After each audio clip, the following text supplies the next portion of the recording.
This is Comic Burrito, a live stream.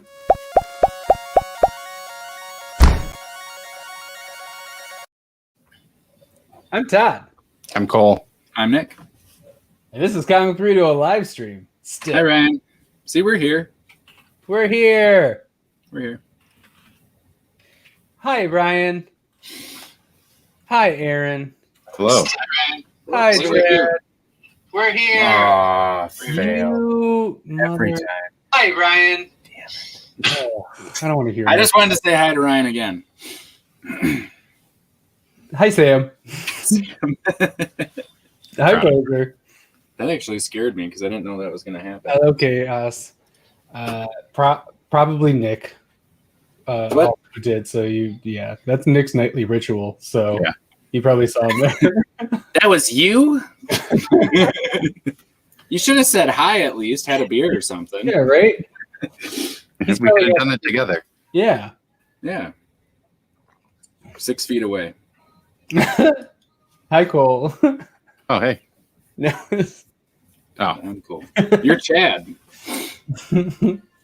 How's everybody doing? How's the Burrito-verse? How's the Burrito boys? I'm good. Right. I took a nap today. That was nice.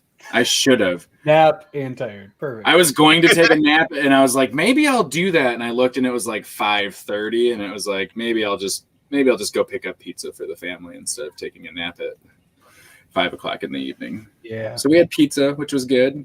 We had stuffed crust Little Caesars. Ooh, we had Licari's. It's really close to my place. Although I'm not supposed to talk about it. There's a new place called Underground Pizza. Hey, it's underground. What the hell, man? I don't know, but I can't. I'll send you guys some like pictures of the like web page and stuff. Like the address that they have is just like some residential house, and in order to order pizza, you have to like text a number and await further instructions. Weird. And there's some pictures, and it looks really good. Hi, Dad. Where is this? I'm kind of interested. It's like around the corner from. Well, I don't know. Talk about it, man. Apparently, it's around the corner from my house. I'll send you some stuff in Discord later. Cool. We'll talk about it later. We can agree to disagree. That's fine. Yeah. That's it. Agree to disagree. Yeah. So for everybody, hi, Dad's dad. So for everybody who's here, anybody who's filtering in, we will be doing a giveaway for two giveaways tonight. We have two Damned Cursed Children #1 from Source Point Press. It may or may not tie into the Drive Thru that I featured in the title of this episode. So not a huge spoiler as to who we'll be talking to tonight. But yeah, so we will be. Don't forget about the rag. I won't. If we're up late enough, there'll be a rag. Poser. Could never forget about the rag. So yeah, we'll be giving away 2 of these tonight. One, I think we'll do a. We didn't really figure this out too much. I think I've been making a wheel with everyone that comments, so we'll have that at some point. I figured we'd do a wheel, and then I figured we'd let like Howard and Josh decide, or we'll do one wheel that's just if you comment on the video and everything. We'll do one at the sometime during the interview or at the end of the interview, and then we'll do a flash one depending on the guests' preferences or a hashtag that you have to put, or we'll figure something out. And you might have to fight in the Thunderdome. Yeah, it's just like a trivia question, and who answers first? I don't know. We'll see. That's always fun on delay. Yeah. Stay tuned. Tune in. Turn off. Switch on. Switch off, and explode. Those were good links. Ooh, my. So yeah, I'm excited for that. I'm also excited for #2. I might be excited to talk to people about it someday. Maybe we'll get to talk to the people who created it. I don't know. Pipe dream. What are you gonna do? So other than to make like a really bad segue, I was thinking about it. Don't do it. Couldn't do it. Don't do it. Hey guys. You decided not to do a bad segue? I tried. I couldn't think of proud of you, Cole. One. Yeah, you're welcome. I'm mature. Yes, we can have this in conjunction with Todd's rag later if you'd like.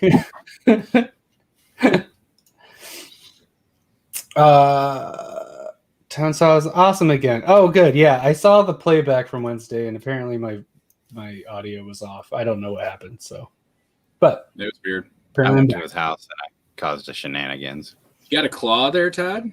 Yeah, ain't I no do have loss. a claw. Putting down some claw. Nice. Yeah. I got the variety pack. Right now I'm hitting that black cherry, which is the There's best. two of them. Oh, you got the okay. The OG one, right? That's got mango in it, right?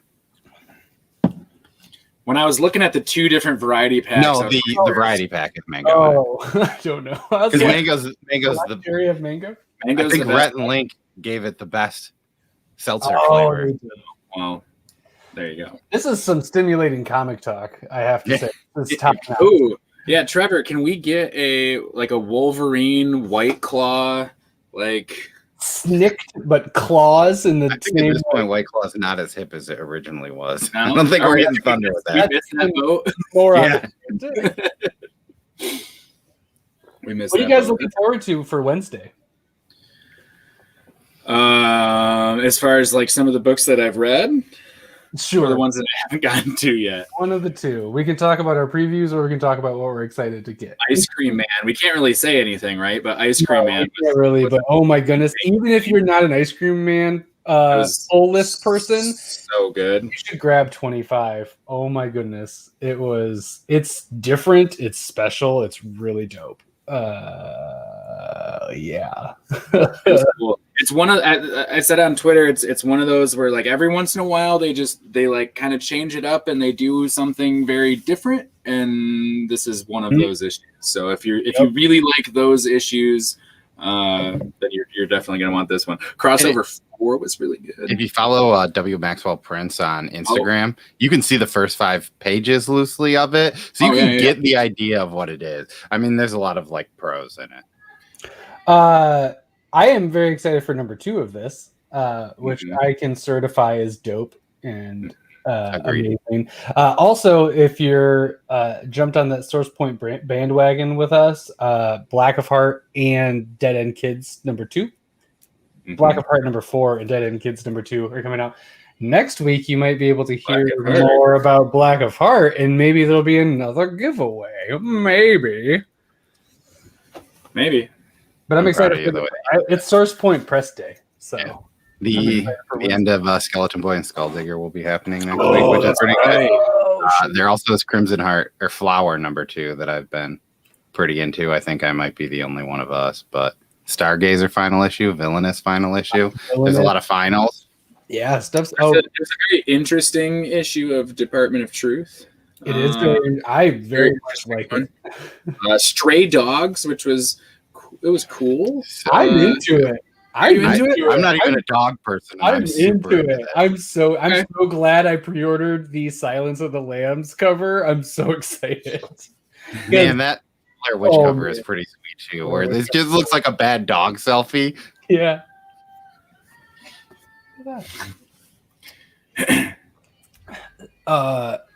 So some good books next week for sure. So speaking of awesome Source Point Press books that are coming out next week, including Damn Cursed Children number 2, what a coincidence. We happen to be able to talk directly with a couple of the creatives from that. Maybe if we're lucky, we'll see. With today's Drive Thru.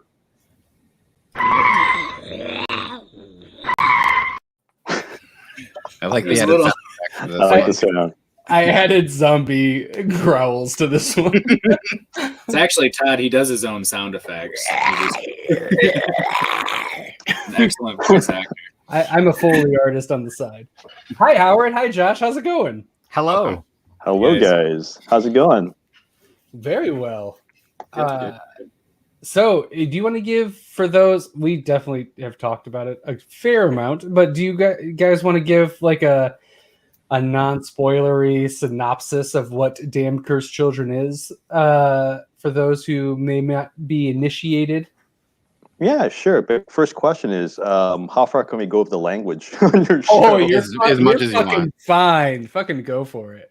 Yeah. Okay. In that case, when the world fucks up and all the kids come after you and want to eat you, or eat you, you find yourself in that situation all of a sudden. There's no explanation, but you're in it right now. So the question is, what do you do? Now, imagine if you're a teacher, a parent. I'm a parent, by the way, or an adult who has, I don't know, nieces and nephews and stuff, who actually kind of likes kids, but they're coming to eat you. Think of your first reaction to that, and then times it by 1,000 is what we do. Because we basically, if anyone who's read it, always can ask is like, by page 3, it's fucked up. I'm like, yep. Mm-hmm. And it just keeps going, because that was one of the things that we wanted to do, is to show the initial reaction to when the world goes to shits. Now, we did this, that's the kind of elevator pitch, right? And we didn't think that was going to be that crazy. We thought, yeah, it's comic books. It's not going to be that nuts, right? But then, you fast forward to the pandemic, and people are fighting over each other, not for food, but for toilet paper. So I was sort of like, we win. We were right, I guess. What the fuck? Yay! So, yeah, I mean, who knew? That's, I guess, in a nutshell what it is. And you basically follow real people, like, in quotation, like normal people into this world versus the scientist, the super soldier, or the cop, or the engineer, who is like this perfect team. For some reason they get together, this perfect team that will survive this shit. We basically picked, I guess, normal folk, how you would react to it. So it's sort of like, you throw a punch at me, I would probably just flinch and get hit in the face, because I have no training whatsoever to deal with that. So that's the people that we have that we're following, versus the people who are very heroic and who will be like, I have on this gun, I'm going to armor up my car, I'm going to go out with a bat with nails in it and go to town. So it was sort of that weird take of like, let's keep it as real as we can and see how far we can go with it. So it was that's how we basically created the idea and how we went with it with the script. So if you want something that's different, I guess would be the word, versus the traditional, like, these people are going to survive. You want to see, you can sort of figure out these characters are going to die and these people are going to survive. Nah. Okay.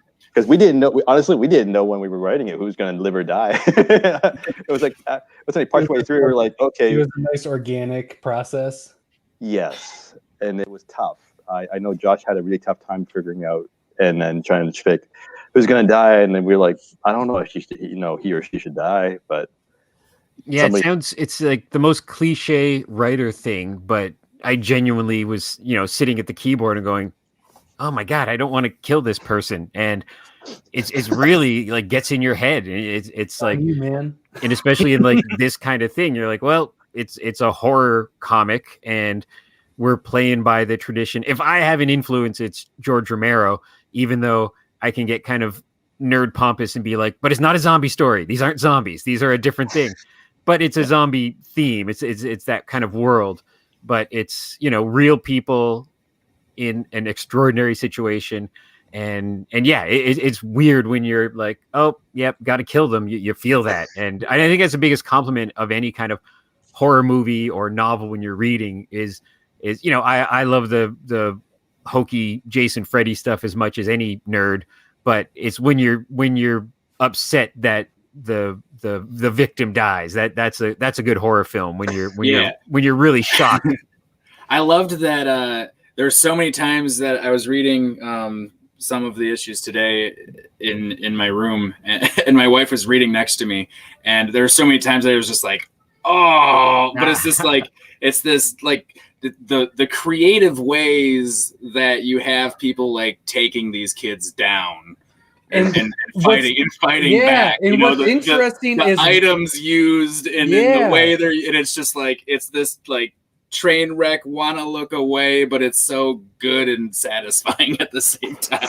Right. And it's interesting because it's one of those things where it's like, it's weird to root for somebody who's finally like fighting back, because you're like, yeah, kick him in the face. But then you're like, they're doing it to kids.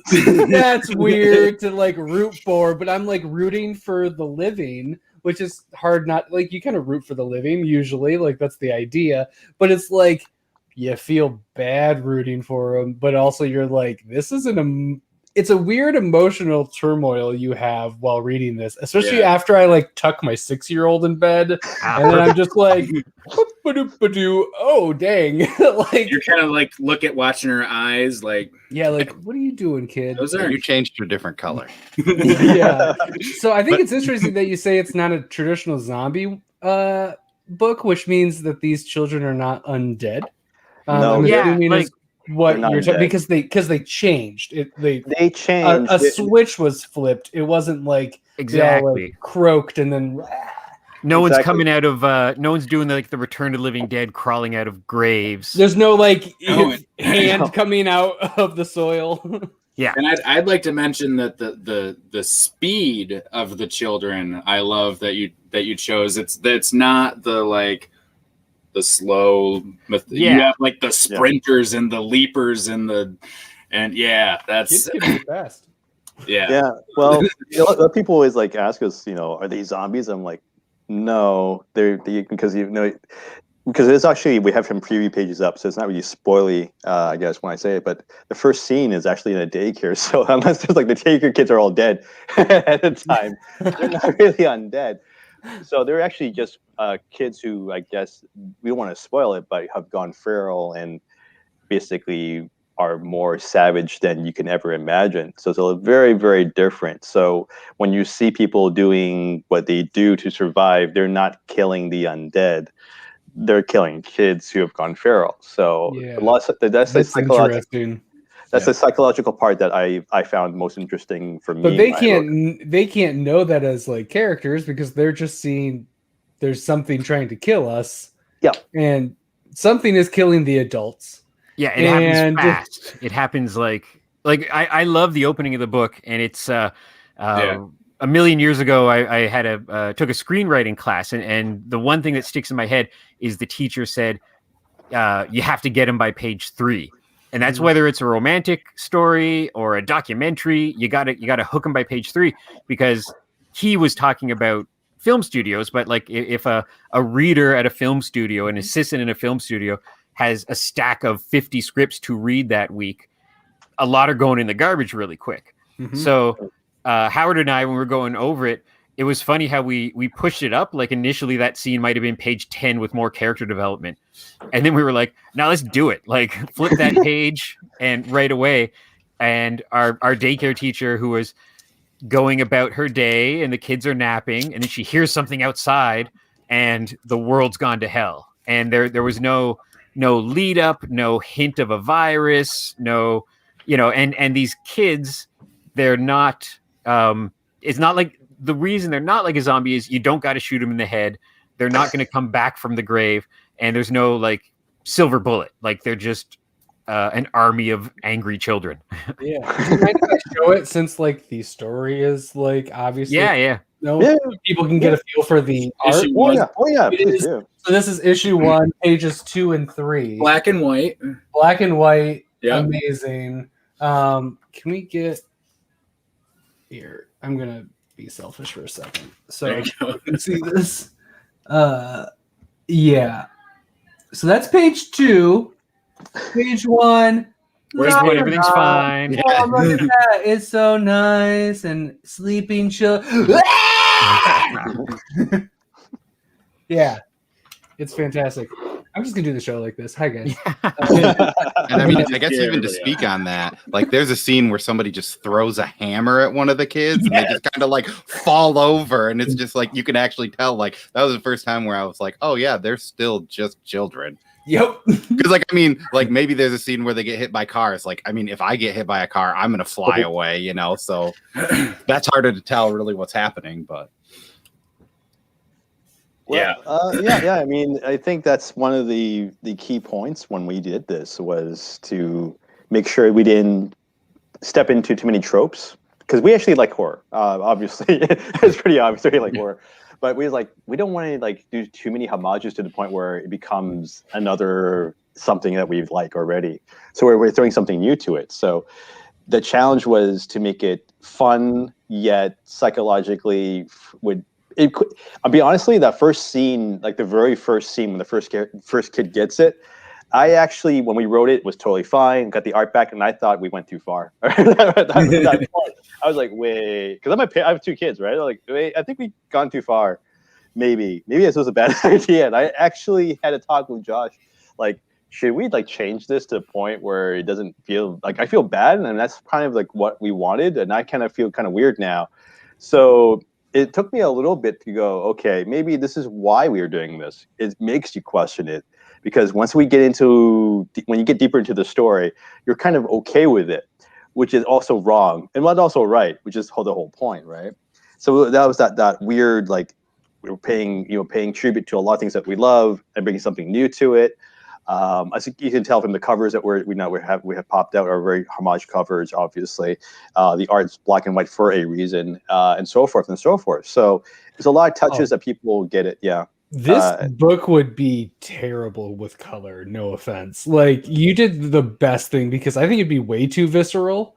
It's already a lot for children to be doing this, and people having to counteract the children attacks and all that. I think this is a perfect book where it feels like a classic horror movie, and you got these really like clean lines with something really terrible happening. But I would probably be like, this is way too visceral with, like, I think it's perfect for black and white, because it's you get that disconnection that you kind of need to then get into the story and be like, oh, they're just humans doing what humans would do.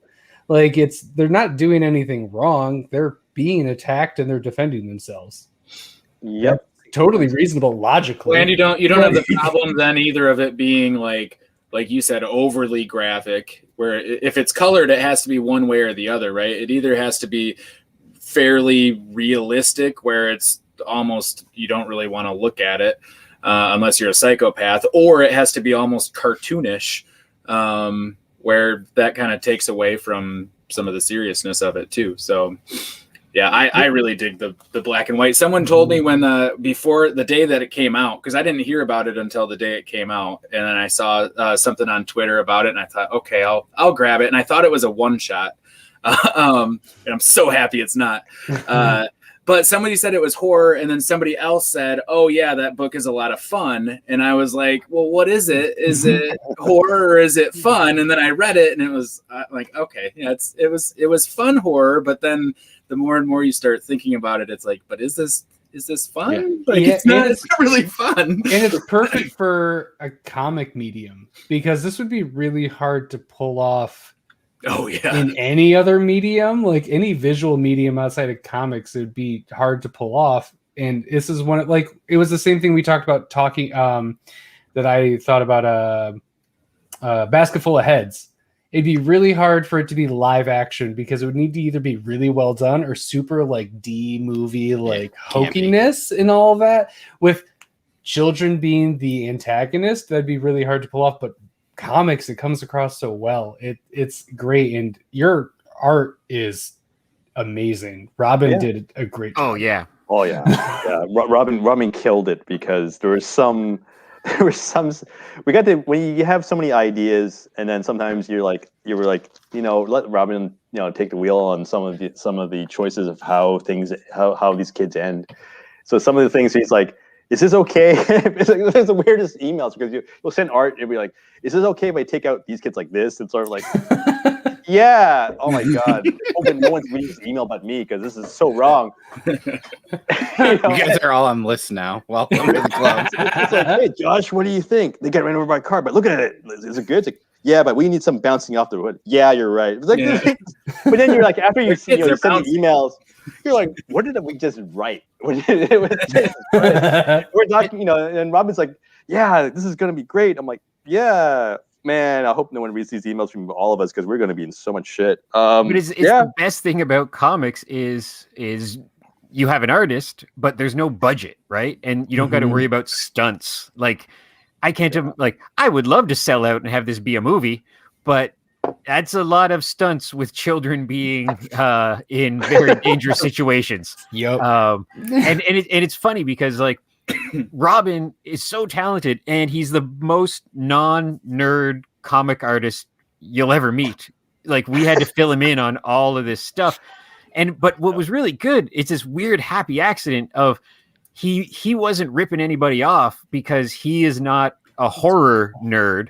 And so there was this fun stuff of like, you know, Walking Dead is Walking Dead, but Howard and I are anomalies where neither of us are into Walking Dead.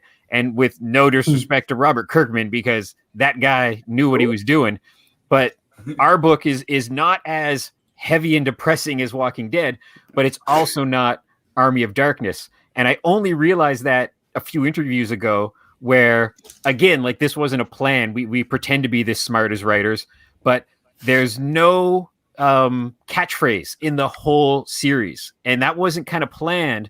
But there's just kind of a bit of realism to it. And I love Army of Darkness, so I can't believe we didn't stick one groovy in there somewhere. Yeah. But yeah, there's no catchphrases or no, you know, winks at the cameras. So that's kind of where we're at. Like, we're a little bit real world, but still filled with lots of fun stuff. That's awesome. And I love, it is really neat because, like, when you come with like a zombie thing or anything, it's kind of hard to not be referential. But yeah. I appreciate you guys understanding that there's obviously like a lot of lore and history involved in a comic with this, but then finding a way to make it your own, because stories at this point are, especially zombie stories, I'll put quotes on it because zombie, zombie stories, there's a lot of them out there.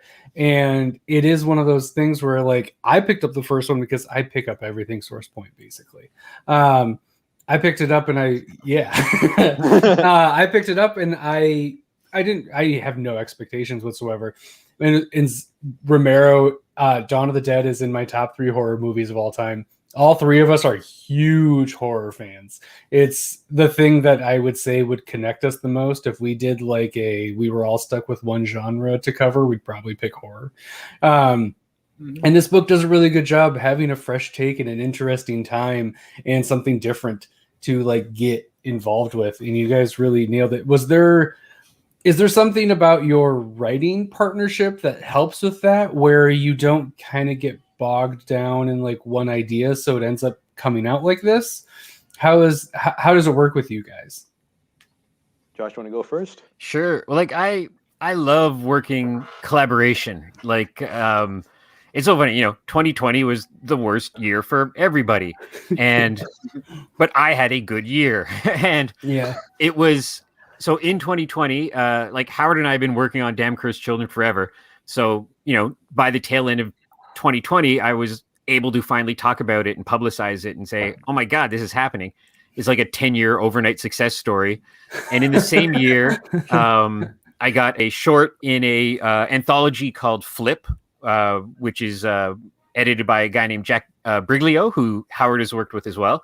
And that's a sci-fi story in there. And I stumbled into writing an episode of DC Superhero Girls because some friends of mine work on that show. And my nerd life is all downhill from there because I got to write a Flash cartoon. It's amazing.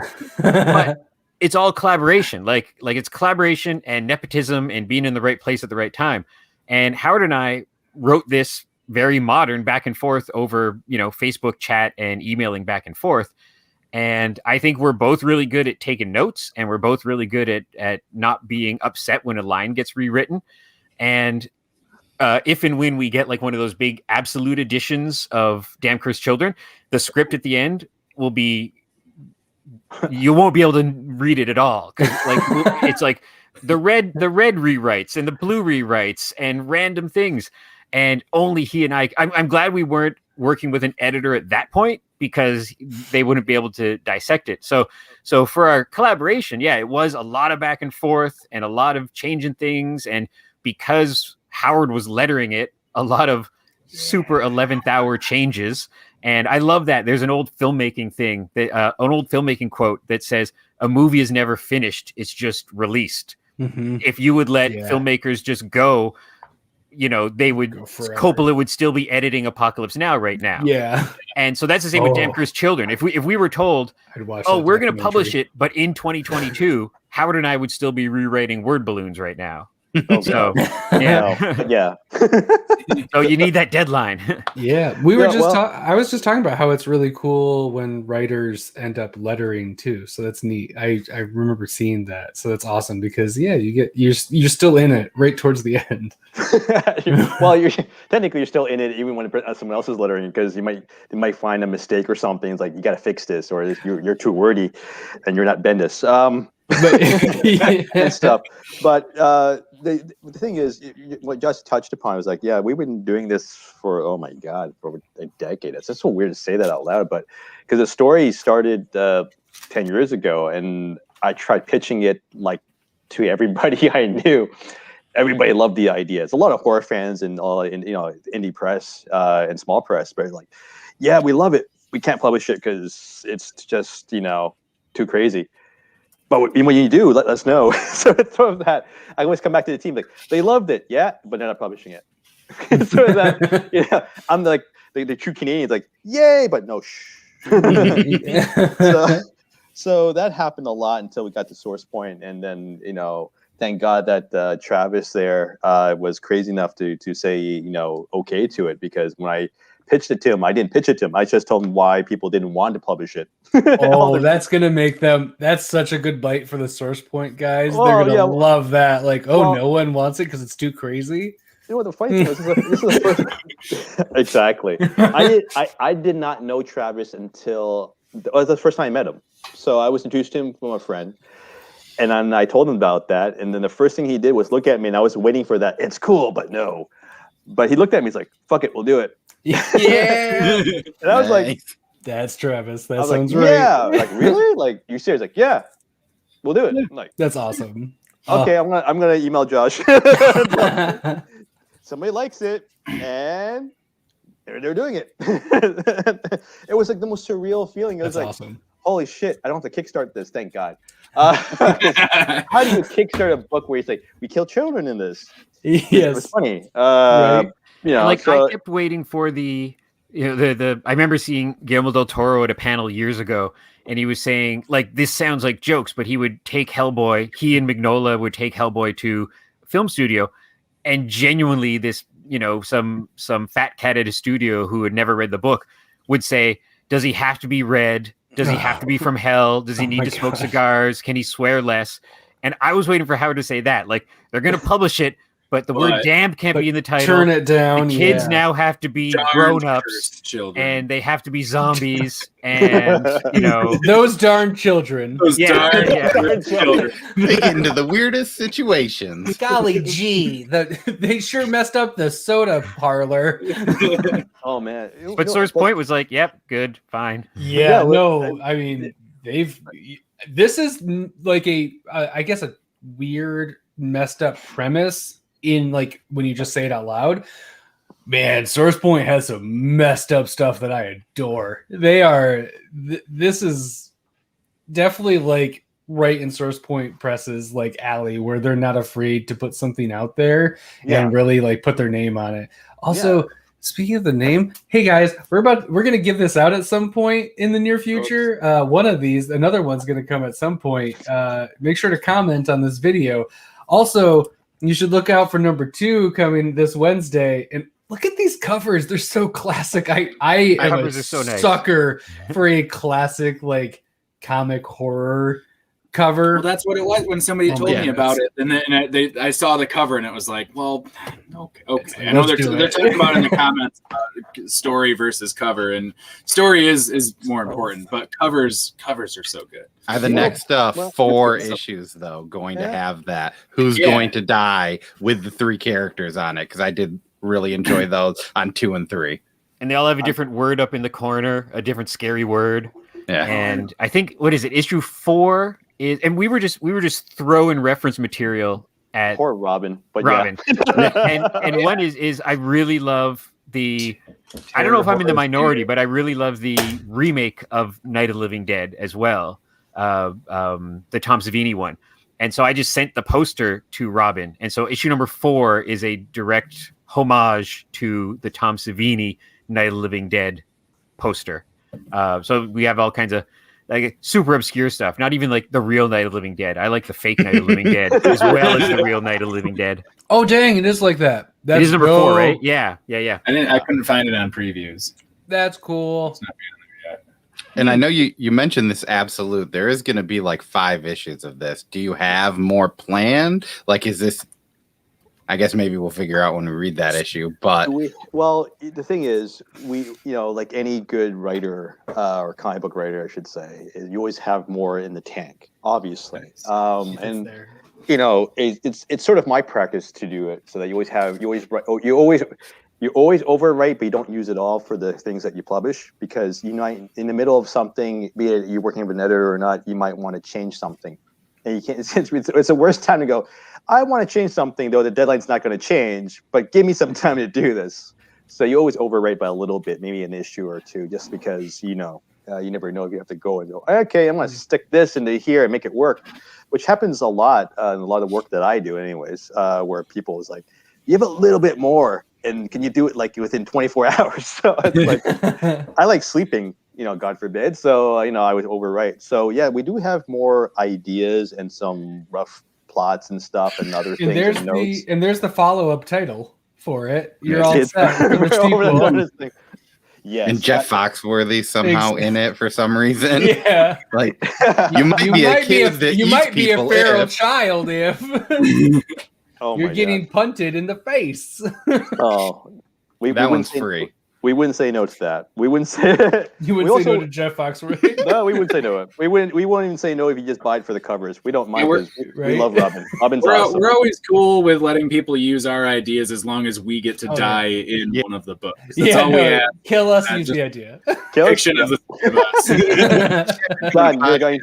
You're all gonna die together somehow. Never just yeah, we're just. We're just 3 randoms in the background eating burritos and being mutilated by children. But you never let go of the burrito. Yeah. Yes, no, die with the burrito. You die with the burrito. Yeah. Got it. Done. That's my my last rights and everything. I got it all set. I have to die with a burrito in my hand. That's awesome. That's hilarious. I actually try to get myself killed in anything that I usually write, to be honest. Like even the first thing I did with Image Bat, oh my god, that was like a forever ago. After the Cape, I got myself killed in that too. Which was nice. That's awesome. So it's like, even the artist was like, the artist was Marco Rudy. I'm like, you want to kill yourself too? He's like, no. It was like so freaked out about it. I'm like, why? It's fun. It's a comic book. It's not like I'm gonna get hit by blow up a squib in the movie. Like, you everyone know how to do it anyways, so it's fine. Whatever, dude, you'll go to town. It's sort of this weird thing that I keep trying to do, because it's just one of those weird things that it's sort of like a Hitchcock thing to have yourself in there, but not take it too seriously. So I got killed really awesome in a comic book. 20 years ago, a friend of ours got a gig drawing a Star Wars comic for Attack of the Clones. And he didn't know what it was going to be. He didn't know what the script was going to be. And I know people who draw all kinds of cool things nowadays. I've been lucky enough to make some cool nerd friends over the past few years. But straight up, I was like, you got to put me in this Star Wars comic. And so a few months later, he said, I got the script. It's going to be Jango Fett one shot that is the prequel to the prequel. And he goes, there's a scene where he kills somebody. Do you want to be that guy? And I was like, yeah. And so he took a few pictures of me, and basically it's like me with like one of those kind of like Return of the Jedi like helmets on, and I'm standing with a gun, and I get shot in the neck with a dart, and then his shadow is standing over me. I'm dead on the ground. Awesome. And the worst thing though is because when Disney took over Star Wars, all that Dark Horse stuff is out of canon. So I'm like, no, I'm not in canon anymore. You're a legend now. Yeah, I'm a legend. So I thought you were going to say that your friend drew you as a stormtrooper, and that was going to be yeah. Yeah, that one's you right there. Yeah, but that's amazing. That's so cool. You got killed by Jango?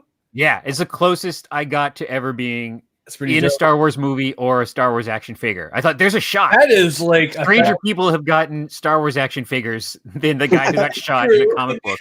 I still wanted to see an action figure with Josh with a dart in the neck. It's not an accessory. He's just stuck in there, and that's all it is. Yeah, it's not even a thing you remove. It's just there. It was great. Like, I totally go out like a chump. I don't see it coming. I just get killed by Jango Fett. Easy. Hey, people would pay good money to just get jump killed by Jango Fett. Yeah, like that's dope. Yeah, one day I got to meet Tamora Morrison at a con and be like, "Hey, you got to sign this page for me." Yeah, right. This page. do you know what issue that is? Because now I need to add that to my collection. It's like a big fat one shot. I think it's just called Jango Fett. It's written by Ron Mars and drawn by Tom Fowler, and would have come out in 2002. But I think it's just called Star Wars Jango Fett. Isn't that what Key Collector app is for? You can just put Josh Stafford in. And Dart. Dart. Josh Stafford Dart. That'd be the best Google search ever. But I'm sure if you find Tom Fowler and Jango Fett, it's there. Be there. And Tom Fowler, his art's amazing. Because that's it.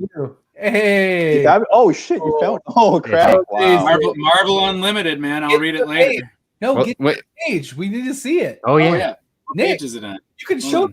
It's the pretty early. Oh, that's pretty weird. The Dark Horse ones are ported over to Marvel.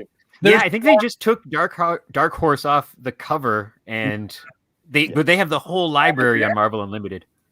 Is that it? That's it looks like it was a one-shot graphic novel. Oh. This is $44 on eBay. $44. Whoa! Yeah, man. Somebody's selling it for $400 or best offer. Because it's a first Stafford, right? $74.99. Buy it now. I'm just looking at Holy shit! First Josh Stafford. They just knew you were in this and how important you are. Yeah. Look at that. That's cool. I love it. And there he is, just done. There's me. That's where you see my face. Yeah, that's me. Guest. That's pretty sweet. Amazing. It's like as on my resume. Killed in a Star Wars comic. I think it's on like your Twitter bio or something too. Yeah. Like Django shot me once or something, and I was like, "Yeah, what is that?" Oh my god, amazing. So yeah, I mean, but for the working relationship, when Josh mentioned it, the fact is, you can tell that we're just big geeks, to be honest, right? And then we're just different levels of geeks. I mean, my love is both East and West. Of a weird blend, and Josh is like movies and comics and video games. Well, I'm video games as well, and animation and stuff like that. But even how we met was this dumbest, geekiest. It's like a movie how we met. It was retarded. Our meet cute. Oh my god! Like it was like because we talked about Tom Fowler. That's what kicked it in because Tom Fowler was at San Diego Comic-Con the same year I was. I was there with my first thing with with Image, and I was staying. Where I was originally staying kind of messed up. So I was sort of like looking for a place to stay. And I met, I didn't meet Tom. That was the first time I met Tom, but I met one of his roommates who was staying with him, which was Attila Ardojani the day before. And he's like, we just bumped each other on the street. You know, I talked about my sob story. I'm like, I'm going to be homeless in San Diego Comic-Con, but no one's going to give a shit. No one's going to notice really. And it's like, and then the next day it's like, Tom's like, you want to stay with us? We're staying in a condo. You know, we just split the cost. We have like another friend coming over, but you know, whatever. So I was like, cool, you know, condo means bedroom, bed, yay, because I didn't have one where I was staying. I get there and Tom's like, that's where you're staying. I'm like, that's a walk-in closet, man. It's like, yeah. I'm like, no, seriously, that's where I'm staying. I just jumped out of the other place and now, seriously, there's a couch there. It's like, oh, that's for my other friend. Like, asshole. Fine. I'll sleep in the closet and I'll be at San Diego Comic-Con with my stupid book at Image bucket. Sure, I actually did sleep in the closet. It was actually pretty comfortable and it was kind of weird. At least it was walk-in. Hopefully it was carpeted. It was walk in 3 steps and lie down, but yeah, it's a walk-in closet. Hey, walk-in closets can serve many things.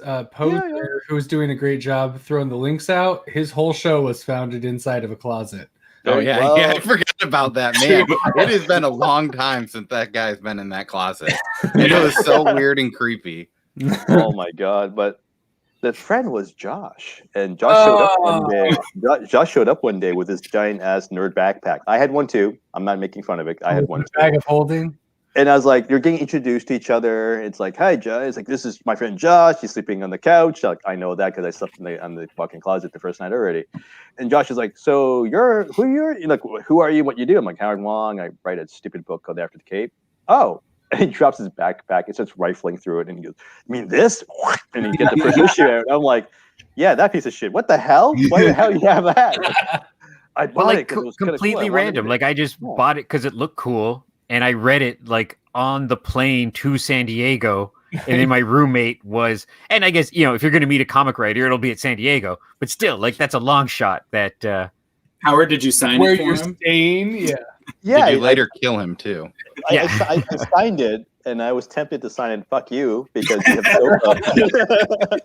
but no, I signed it because I was like, I was so dumbfounded. I'm like, what's the chances of this guy staying with, I'm staying literally with strangers, that this guy picks up my comic. It was just like, it was a really cool moment. And we basically hung out and stuff in the condo.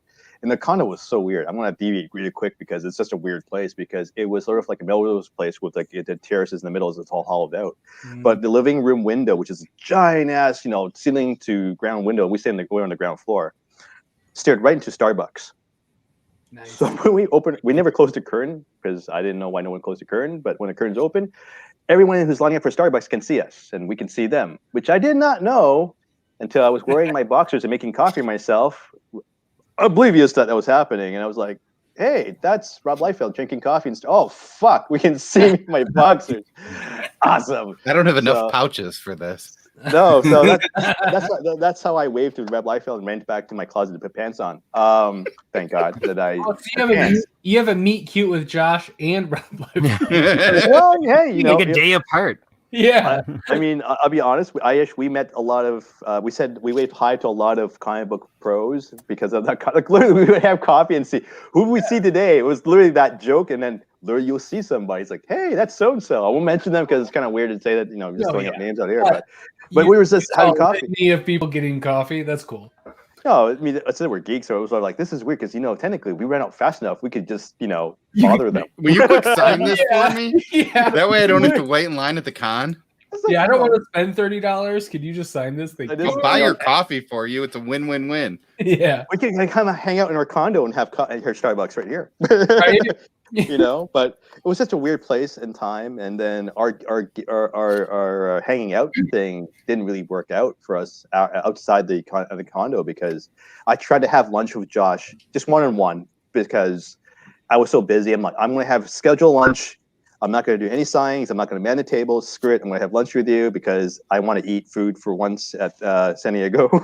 That's not, from Ralph's. If you've been to San Diego, you know what Ralph's is a supermarket anyway. Cons? What are you talking about? Well, I've tried. I was trying. And then and I said, Josh, you're going to meet me at, I think it was the heavy metal booth. No, it was Dark Horse, right? The Dark Horse booth. That was near the heavy metal booth. And I'll meet you there at so-and-so time. And then as I was getting up to leave from the image booth, I was not allowed to leave. Like, you're not leaving. You're not scheduled to leave. I'm like, what are you talking about? I had lunch today. He's like, yeah, we canceled your lunch. You don't get to eat. So I'm here with my Canadian SIM card going, oh, please go through to Josh telling that I can't make it to lunch. And no, it didn't go through. I'm like, oh, crap. You're a bad person. So hours and hours go by, and Josh finally shows up. And I'm like, he's like kind of pissed. I'm like, oh, I'm going to get it. He's going to hit me in the face. I'm going to deserve it. On the con, no one's going to care in San Diego, but I'm like, oh, I deserve it. And he hands me, I don't know if they have it actually. Let's see what rifle shit. He hands me a book. It didn't say anything. He hands me a book. Maybe it's this. No. Oh, yes. He hands me this. So as you can see, it's a Simon Beasley book. And I was like, what the fuck? Why are you giving this to me? And he starts walking away, and I'm like flipping through it, and I'm like laughing my ass off. Everybody around me thinks I'm a psychopath, and then I don't know if you can see it. This is what he has written in it. So there you go. So I'm like, Josh, what the hell happened? And then Josh turns around, it's like, well, and then I'll let Josh tell the story because it's so epically crazy and awesome that I wish I did skip signing shit and went with him. So, well, it's like if anyone's ever been to San Diego, they know that like if you miss. You can't do everything. If you miss one thing, you're missing 3 other cool things. If you're missing a panel you want to go to, you're missing a movie. So when Howard ditched me, I wasn't too upset, and I was just like, well, I figured something came up or whatever. And I went to the heavy metal booth, which at the time was Kevin Eastman, and there was a handler there. And I just said, is Kevin or Simon going to be here soon? And they said, oh, Kevin's doing a thing. and Simon's around here somewhere. So then Simon shows up, and especially at the time, this was like a few years ago, like it looked like Lobo, this like big guy with a leather jacket and a big mess of hair and sunglasses inside, and you could tell he's like hungover. And I chatted with him a bit, and he was like, "Oh, mate, I'll sign your book for you, but I just want to go out for a smoke. Do you want to come have a smoke with me?" And I said, "I've never wished more in my life that I smoked, but I will go and hang out with you." And he's like, "Yeah, come on outside." So I walked out with him, and he knew everybody. He was like, people giving him hugs and shaking hands. He was like the mayor of San Diego. So go outside with him. After his cigarette, he's like, "Oh, I want a drink." And there was a bar nearby. And he goes, "You want to go for a drink?" And I don't drink. And he thought that was really cool. So then we went for, no kidding, 2 hours. I sat at a bar with Simon Beasley and talked about just everything, Canada, music. And I think it's a key when you meet somebody like that. They don't want to talk about, you know, what happened in issue whatever of their comic or like some continuity error. They just want to talk. So I had a lovely conversation with him. Then he's like, "Oh, you've got a rucksack." I remember because he called it a rucksack. And he said, "Can you smuggle some beer into the con in your rucksack for me?" And I was like, "Sure." And so he bought like a 12-pack of beer, put it in my backpack, smuggled it back in. And then at the table, I was going to buy one of his books.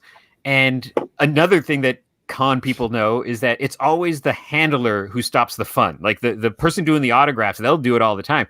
So he looked over his shoulder, very like scared, and he saw that the handler wasn't nearby.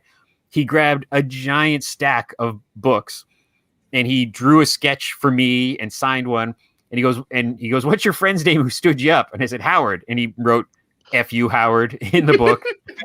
And I had this lovely 2 hours at San Diego with Simon Beasley. And, you know, that's these weird once in a lifetime things that happen if you brave going to San Diego. This is what I miss. Man, I can't wait till we get back to con life, because even much smaller cons like here in Ottawa or, you know, in Toronto or Montreal, it's just stories like that if you're lucky. So yeah, I got to hang out with bees.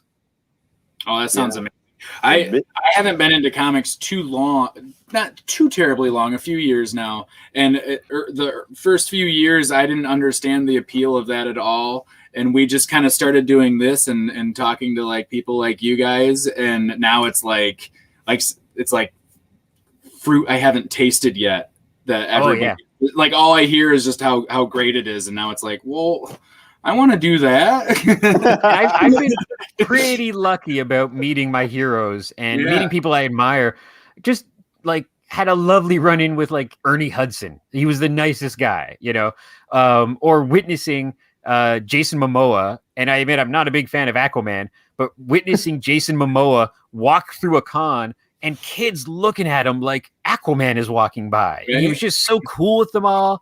And yeah, so like, you know, there's all kinds of horrible stuff in con culture or geek culture sometimes, but I like to think that's the minority, and really the most is this like inclusiveness and liking each other and supporting each other. And you see that at Comic-Cons if you go to like a, you know, a cosplay event or something like that. So yeah, I can't wait to get back. I don't think we're doing any of that in 2021, I'm sure, which is a thing that Howard and I are sad about, because in an alternate universe, Howard and I would be making plans as we speak. We would be planning going to the Ottawa Comic-Con and the Montreal Comic-Con and the Toronto Comic-Con and going down to a Comic-Con in your guys' neck of the woods, you know, and none of that's going to happen this year when our comic is released. So hopefully next year. Yeah, I know Grand Rapids Comic-Con, which is the city that we're in. SourcePoint always has like the biggest booth in that Comic-Con for the most part, of like with vendors, which is how I kind of found out about them. And our shop is always, they're like year anniversaries. SourcePoint will bring creators there and just have people sign. So that's how I think we've all dipped our feet into some of that stuff, which is pretty cool. That's us. I want to do that. Yeah. I'm still bummed. My buddy got married on it was February 29th, which was in the middle of C2E2, which is like the last con. So I was in his wedding and I was like, if I weren't in this, I probably would have gone to C2E2. And I could say I was part of that last con that everyone like talks about, you know? So No, hopefully it's not the last con. Don't say that. Well, yes, the last big one that people actually attended to. Yes. Sorry. Yes. Yeah. Well, you know what? It's a hard thing because it's actually great because we get to talk, with you guys and hang out with people who are here as well, talking about conventions and stuff, and it's one of those fun things, Yes. I mean, though we don't get to go to it this year and the year before, we have all these wonderful memories, right? I mean, getting a book, like for example, that book I got from Josh. I mean, I actually went up to Simon Beasley to get a sketch and some stuff signed, and then I told him who I was, and he told me to fuck off in the nicest way possible, right? Because it was sort of that weird. So I'm Howard. I'm the guy who blew up Josh, and he just looked at me. He's like, "Fuck you." But he didn't say it in a mean way. He just said that, and I was like, yeah, I'm going to end this moment right here because this is awesome. And it's like one of those weird things where like you're a geek, but you're also in comic books doing stuff. And then there's always that weird thing when people always like, you should be more professional. I'm like, well, I started out on the other side of the table, and I'm not going to stop because I brought my kids to conventions since they were babies. Like, you can ask, anybody, like people laughed me when I was having, like, I would have one, like I had two of them to a year and a half apart. I would have one here farting and pooping in my face as I'm signing books because I'm like, this is the only way I can do it. My wife has the other one, and people laugh, and then they started having kids, and they're like, how the hell did you do it? I'm like, because that's the only way I could go to the cons, and I want them to be part of it. And my kids have ever since been to conventions, and they're at a point where they know people, so they would walk around and hang out with people without telling me, which is a mixture of that's great and also kind of creepy because I'm a dad still, but I'm glad that people here that you can always run to if I'm not around or I'm busy. So yeah, it's one of those things that we miss a lot, but don't forget about the memories. Hang on to the memories. Remember the people that you met, and as Josh mentioned, there's good memories and bad memories, and hopefully when things get to the point where we can get physically together again, that we can make more better memories and not weird, creepy ones that I know a lot of too. But I wish that we could do that and hang out, physically, because I can assure you that we would be, doing some weird, shenanigans here and there. That'd be a lot of fun for sure.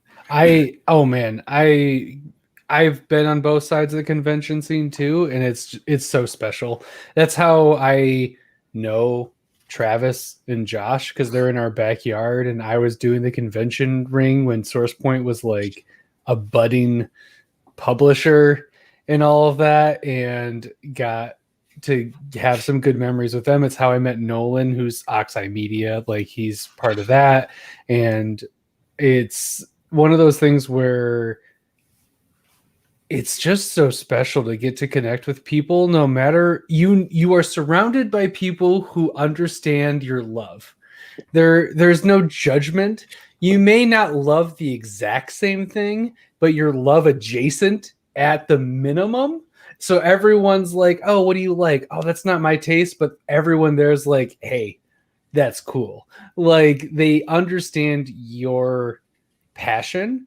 And it's just so nice to be surrounded by people who get it, instead of having to explain comics aren't for kids or games aren't for kids necessarily.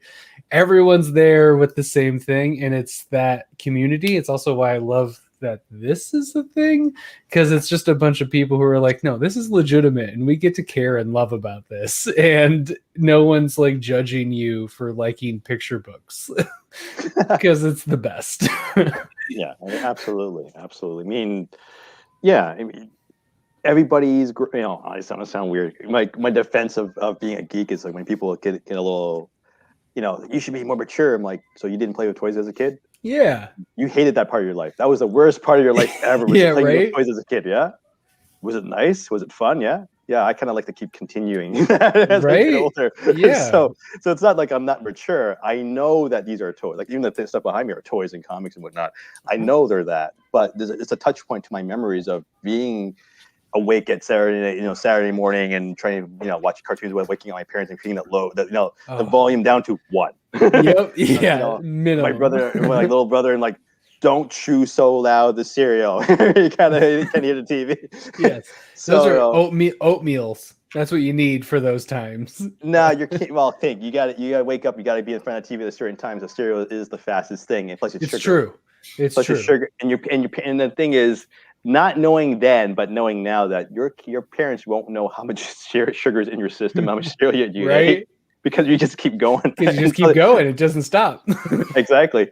So it's one of those things. I just bought these. Nope. No, they're empty. You don't eat it, but we do. So hey, but yeah, that's that's the things that about being a geek is that you're actually doing that. It's exactly the same thing as having.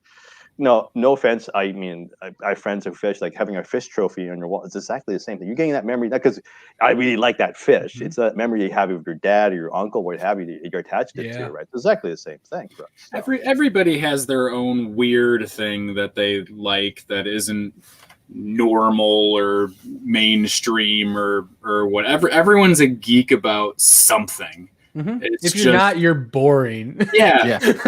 And the world would just be a better place if everybody just let people like the things that they like and not worry about it. Unless their thing they like is like eating people or being racist. Sure. Like those things aren't legit. But like, no, you can go screw off. Yeah. Sure.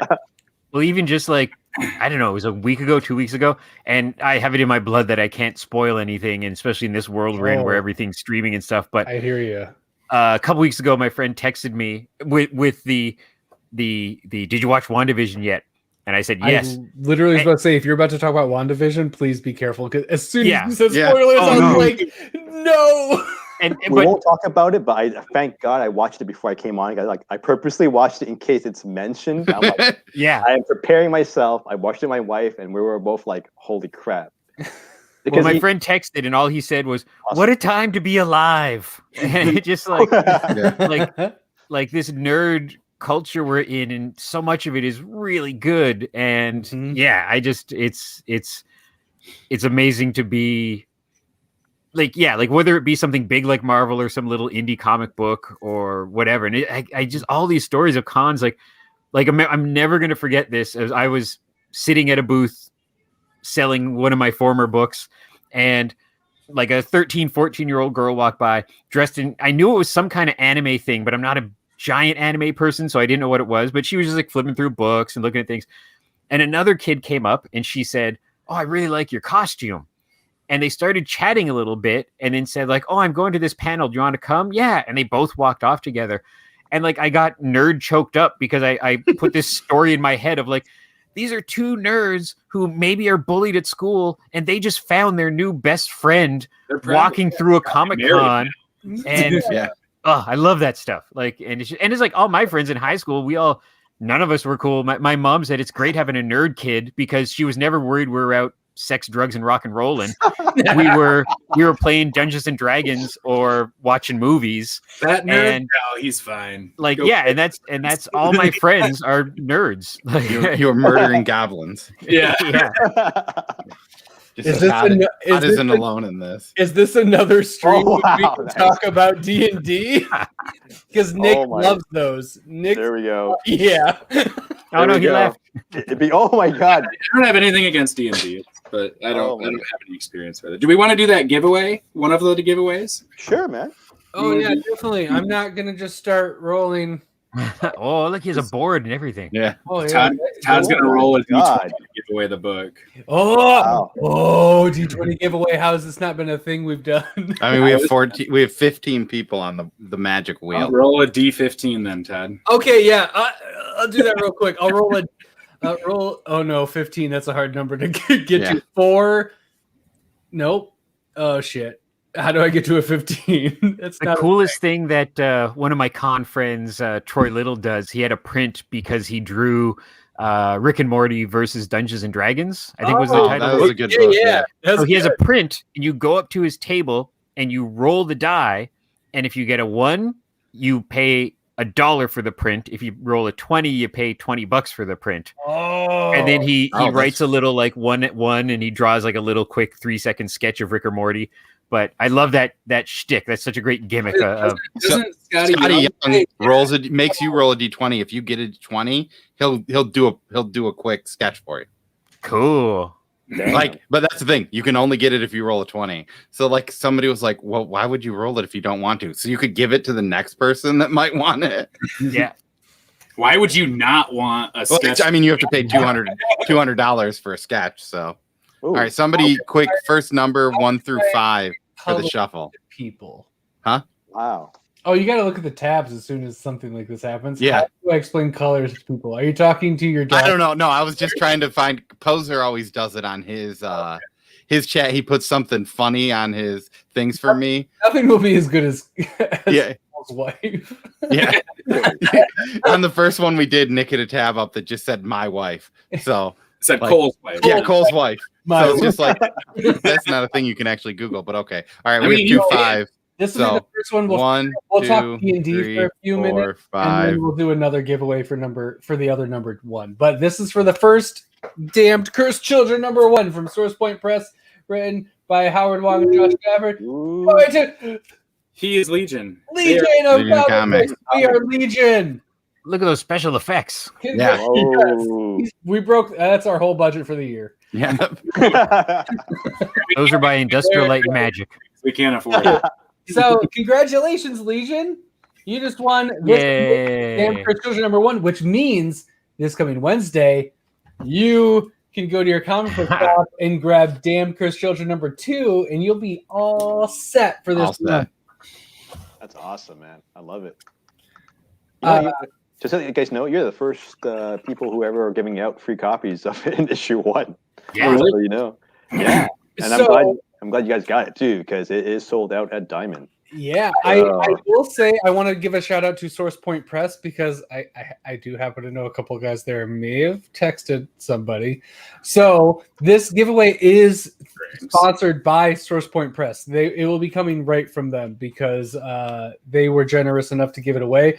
I was going to give my only copy away if they didn't, and it's really. And we should maybe check our shop because they might still have it. They might still have it, and we might do this again and just throw it into another giveaway because seriously, get out there. I Source Point Press, Damn Cursed Children, both of those things are worth going after. Source Point Press does not get enough love, not from us because we love them immensely, but in general, the Source Point Press wagon is something to be a part of. So Howard, Josh, do you want to make the rules for the next giveaway? What is the way we should give away the next number 1?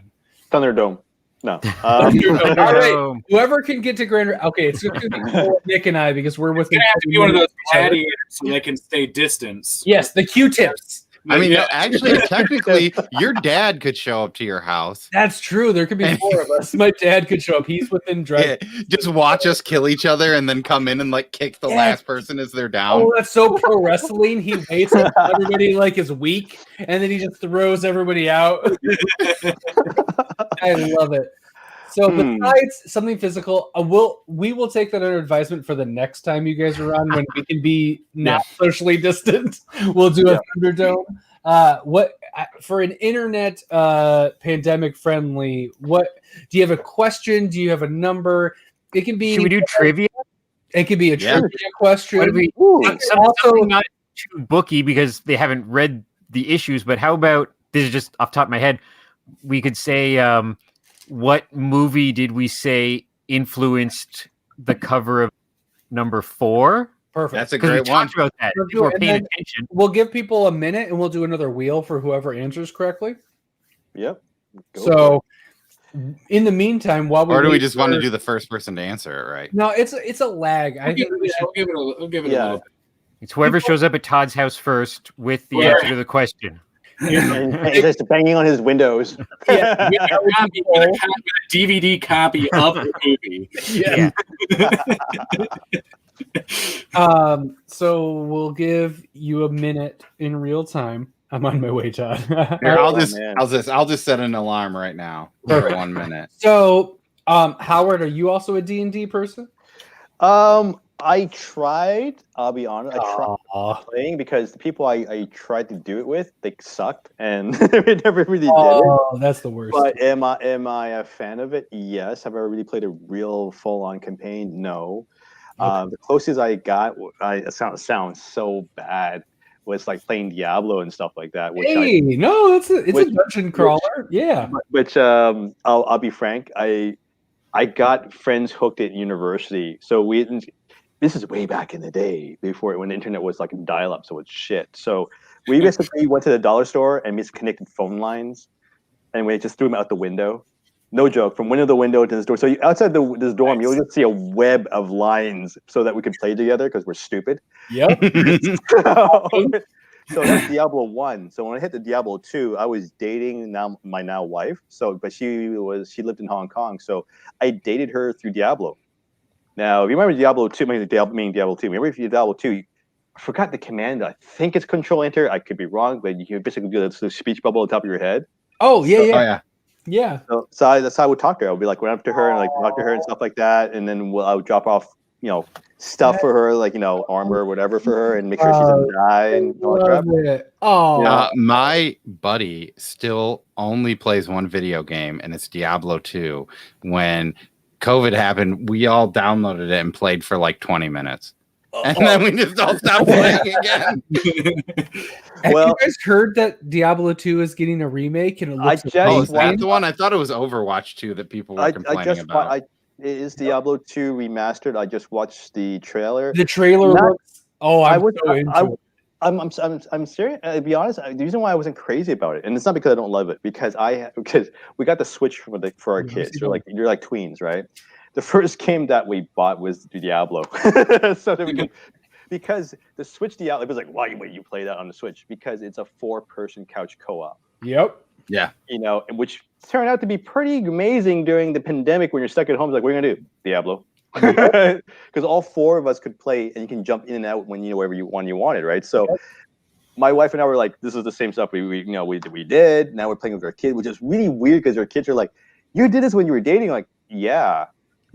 It's like, that's a weird thing. And like, it is, but we were in the same continent, so it's kind of like, this is the best thing we could do. And the other thing that we did was ICQ. It's like, what's that? Don't ask dumb questions I don't want to answer anymore. So it was one of those things where it crossed. I didn't think my kids would play it. And then because my kids started playing it, they end up learning about Dungeons and Dragons and other things. They basically fell into this world where they're like learning about this stuff because, like their teachers are around our age anyways, right? So the teachers would mention, you don't know what Dungeons and Dragons. I play Diablo. Like, your parents let you play Diablo. So parent-teacher night was kind of weird because you have like teachers who are nerd and geeks. They're like, so your kids are like they're doing well. It's like, so you guys play Diablo at home? Like, yep, it's kind of violent. Like, well, it's cartoon violence, and you're killing monsters. You're not really killing people. There's worse things. With the closest thing to people are zombies that sort of blow up and throw up on you. So no. Oh my goodness, Sam King! It is like Gauntlet on steroids. It is. Oh, Gauntlet's awesome. I love Gauntlet too. Hey, I love Gauntlet. Yeah. So Gauntlet's badass. And Death was like my God. I remember playing a weird loop where for some reason the maze didn't it looped. So me and my friends kept on surviving. Like, basically, Death was after us, but we never died because it was always the same pattern of this maze. Yeah, so you can just keep going. Yeah. Yeah, but the owner of we were at a pizza shop, so at the pizza joint, the owner was getting pissed because we were like there for 2 hours straight with 1 quarter going to the maze. Like, keep running, because we wanted to know how long we could last for. But the guy got so pissed off, like, buy something to eat or get out. Like, we can't because we're actually flying the loop. So, Golden Axe. Oh, guys, you're diving deep. Golden Axe. Oh, Golden Axe is badass. So here, I'm just gonna quick roll this wheel while we continue talking because only one person had the right answer. Who's gonna do it? Oh, really? Cliffhanger. How? I don't know who's gonna get it. Wait, nope. how is it Bearded Comic Bro? What the hell?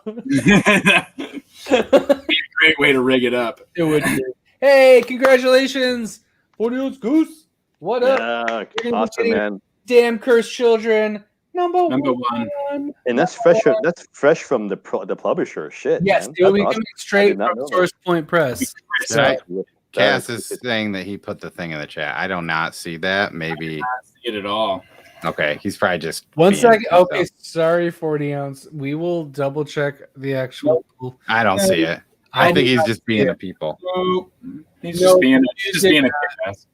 Don't be so terrible that they just want to delete your comments before you put them on. So, what's your job?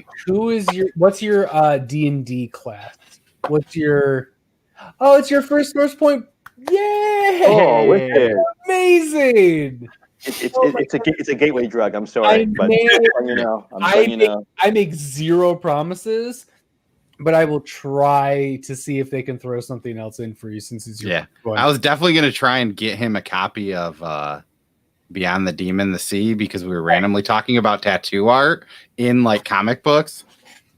I'll make some. I'll text see if something. But no matter what, you're getting Damn Cursed Children #1, which is dope. So grab #2 and also check out Black of Heart because there also might be a giveaway tied next week to that interview. And then soon, also March 27, we might be having Source Point people here to talk about Source Point Press. Maybe. Yeah. I don't want to talk too far into the future, but and even in April, we might be having more. Also in April, we may have Source Point Press. Maybe you could win this book. Going up. Maybe. So we found Damn Cursed Children on the internet for as high as $15. Actually, it's higher. Actually. Was it? I can't wait till somebody slaps it in a plastic and makes me furious. Yeah, right. Tomorrow now. I am slabless. I do not understand it. It's but that's cool for people who like it. You do your thing. I don't know how to have a comic that I don't know how to actually possess and look at. Well, I learned a little while ago that it started with baseball cards, and I'm like, okay, that makes sense. The baseball card has a front and a back. The whole thing, yeah. Right.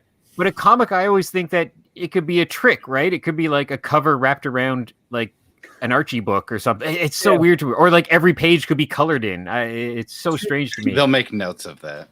For me, I don't have a slab, but for me, the only reason I would have one would be like to preserve, like it'd be like a in case of emergency break glass type thing. Like, like this way I could keep it, preserved for a long period of time, and then maybe 30 years later I could crack it open. That's legit like the worst thing ever. This is maybe the most ridiculous thing you can collab because you can't even I guess you can look at the cover art of the vinyl or like the circle. I can't. But what are you grading? Are you grading the actual vinyl inside of it? Are you grading the case that it's in? I'm going to get my external hard slab. I was talking about getting some poop slab the other day. So you can get video games graded. Yeah. I'm going to get an external hard drive with all of my data slabbed. Yeah. And you can actually get your video game slab too, which is also super weird. Yeah. I my god! Seriously, people. Okay, slabbing your stuff. I don't mind. I don't do it myself. I know if you show Josh, he'll probably tear your book out of the slab. So don't show. It's my goal. I've never done it. He would literally, I kid you not, will tear it out of the slab. Oh man, it's Lee here because I think Josh and Lee may find a. We have Web Comics as a cousin brother lover channel. Who they like to destroy comics that makes people I don't like hurt a little inside. Yes, there it is. I like it as a performance art thing where it's like they're symbolizing the fact that this is temporary. Even if you put in a slab, it will not last forever. It is an art that is on paper. It doesn't actually we put value on it. It is not valuable inherently. So I love the performance art part of it, and I also think they're funny and they're really great guys. I think Josh and Lee could be a duet. It would work really well. There's a Venn diagram where there's this overlap where they would work really well together. Where they get just run over the CGC table and just start ripping them apart. Until he starts using Damn Cursed Children as hubcap. Yeah, ripping the pages apart and putting it on the tires of his car. I entered a contest. Some friends of mine run a really great little con called East Coast Comic Expo. And somebody had a raffle, and it was for a slabbed comic. I didn't even know it, but it was some kind of 70s Marvel Conan ripoff. And it was graded at 5, and it was just a random book. And if I won it, I was like, I got to open that right away. Just, I want to I don't know how, if you got to take a screwdriver to it. I don't want to destroy the comic. I want to read the comic. You can just crack them open. And it's really? Technically inside, almost like a top loader. So I think even if if you were to hit it in the hammer dead center, you'd probably mess it up a little bit. But you can crack them open. I've never done it, but I've seen people crack them open before. Yeah, because it's not wedged in there. It's preserved, which means in a stasis bubble that it can't come out. You know what? It's going to sound really spooky and weird, but one of my friends my friend who got me into comic books was in high school. It was. I'll be honest. I started in Image because the protection quality was great. And then he's like, "You want to see something really cool? Now that you know some shit," because I didn't know anything until I started reading comic books. Apparently, so we're in his basement of his house, and in his basement is basically like Citizen Kane, with just boxes and shit everywhere. Yeah. And, it's like a comic basement. Got it. Oh, so like this. Yeah. Basement.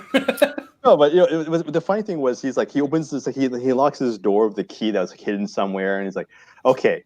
He hands this comic to me. I won't say that what it is, because then when I say it, then you'll know what it is and why. I was like looking at him like, oh, this is really cool. It's like, this is my dad's. I'm like, okay, you're already freaking out when you say it's someone's dad's comic. You know something's bad when he's gonna say the next thing, right? It's like, that's the first appearance of Wolverine. I'm like, why is it in my naked hands? It's not a slap, obviously, right? This is like way back in the day. So I'm like, what do we want to do with it? It's like, you want to read it? I'm like, yeah. Is this like a trap? Because I'm going to get left over and I have to owe him like God knows how many thousands of dollars because I want to read this stupid thing. It's like, do it. Just read it. I'm like, okay. And I actually end up, very carefully, generally reading it. And I was like, this was the most craziest feeling, because you're like, you're scared. I was actually trembling because I actually like his dad. His dad was really cool, right? It's like, we see something cooler. And then he opens up this other box, and it's like it's in the frame. It was like the first appearance of Superman. I'm like, it's just the cover. I'm like, okay, that's why it's framed. It's like, yeah, because it's torn off the it's book. It's not. My dad thinks it's worth. It's just the cover of it. It's like, so it's my dad thinks it's worth a lot. I don't think it's worth anything. I'm like, that's still really fucking cool that he has it. I mean, seriously. I'm pretty sure the cover might be at least $500,000 now. Mm-hmm. Well, this is way back when I was in high school. Yeah, exactly. This is like way, way back in the day. So it was like the fact that I got to see these two artifacts of history. One was in frame because it was just a piece of paper, right? That's why he had it in the frame. But the other one was just honestly in a long box. Think about that. That was in a freaking long box in the basement. God knows how much mildew was in that anyways. But I was like, this is crazy. And that's, because the fact is his dad actually read them. He would go back and then spend hours reading them. So it was like that weirdness of, having the transition to seeing people putting things in slabs and stuff like that, who are older and older collectors and stuff. And when you ask them, like, how do you read that? It's like, I have it here because I read it a million times. I'm like, you kind of get it because they have better memories of it than probably reading it again now. And they don't want to spend that time. So that's why you slab it up. So there's a memory thing. So I get that. But you see the younger people doing it without reading it because they don't want it. You want it in near mint condition. I'm not going to read it. I'm going to say it straight into the slab, and that's it.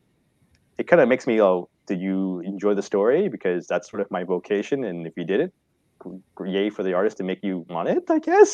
So that weird like duality of feelings of being something slab. And that's like, I would do it if I would have to have two copies, or I would get like a digital copy to read or something like that. If it was something that was very valuable, then I would want to preserve it for. I never do it because it costs more money to go get it graded, and it's like I'm not going to sell it anyways. So it just seems like a waste of money to me. I'm so excited to be able to. I'm waiting for my daughter's 6, but once I think she's of age, I'm really excited to give her Saga #1 and let her read it and experience it and be like, this is really cool. There's not a lot of these, and for it to be a comic book that is still like enjoyed in the world while still being in a Mylar bag with an archive, like still in the archival top loader and Mylar bag, like doing the whole shebang, still respecting it, but still like treating it as a comic, as it was originally printed to be. Are you gonna make her put on gloves? Probably. He's just gonna eat Cheetos and read it. Yeah, well, like I get, like I want it to be used and all that. But I can imagine her just doing this. Yeah. Get to the next page. Well, you know what? I have 2 daughters, right? And my oldest one, she reads books. So does she read them in a gingerly way? No. But I'm a dad. Yep. How much so? I have some stuff signed by Neil Gaiman, which are novels, which I passed on to her to read. They have major creases and stuff. That page is falling out. Thank God it's not the one that's signed, because I probably would have flipped out of that one, maybe. But I mean, I have like things like my old Lord of the Rings box. Can we talk about Neil Gaiman? Authors love getting a book. Authors love having a book put in front of them that is well read and them signing it. Right. I did that with Clive Barker. I just thought we lost Howard. Oh, yeah, I remember I was getting real chill though. I was getting my White Knight signed by Sean Gordon Murphy, and there was a dude that had like the free comic book day one that just looked like he put hours into that, and he was saying like, "This is so great, I want you to sign this. I read this so many times," and people were like, "That's so crazy that this guy's sending like this is a destroyed comic book," and some people like thought, but it was just like, I love this book. Like this was the first book I got, and I read it like 20 times. That's so cool. Bye, Howard. Thanks for coming by. Hope you Yeah, come back. yeah. I hope your daughter loves Neil Gaiman as much as Todd does. Yeah, I do too. I wanted to wonder what book it was that he was referring to. I know. I really want to know. Yeah, Because what are the two ones? Coraline and what's the one about the lake? Water? I don't know. He's got like 2 children's books. Yeah, he does. Those aren't my favorite. Josh, what's your class of choice for D&D? See, it's funny. Like when I say D&D, it's almost like I call everything Coke, and I don't know if that's like a territorial thing or not. What's your tabletop RPG? Class of choice. Last time I played D&D, I was a dwarf. I also like thieves. I had like an elf thief, like an elf rogue. Yeah. Cool. But we played a lot of Ninja Turtles, which I really loved. Nice. And I don't even think that company exists anymore. I forget who did it, but like they did a bunch of cool stuff. But yeah, and now it's the old thing where the hardest thing. I am so impressed by people who play D&D regularly as a grown-up, because it's so hard to get 4 people together in the same room sometimes. Yeah. Because especially if you have friends that nowadays, even people with quote unquote grown-up jobs, there's less and less 9 to 5, so somebody might be working nights or somebody works on a Saturday or whatever. So, welcome back. Hey, Howard came back. Yeah, my internet is down at home apparently. So I'm using my phone, so it's going to be a little shaky, my friends. It's all right. Action cam here. We'll go Cloverfield for this. Yeah, just start running around. Yes. Wow, there's something outside. There's children everywhere. I saw one in a squirrel costume. He kicks a child. Like, dude, no, this isn't the comic, man.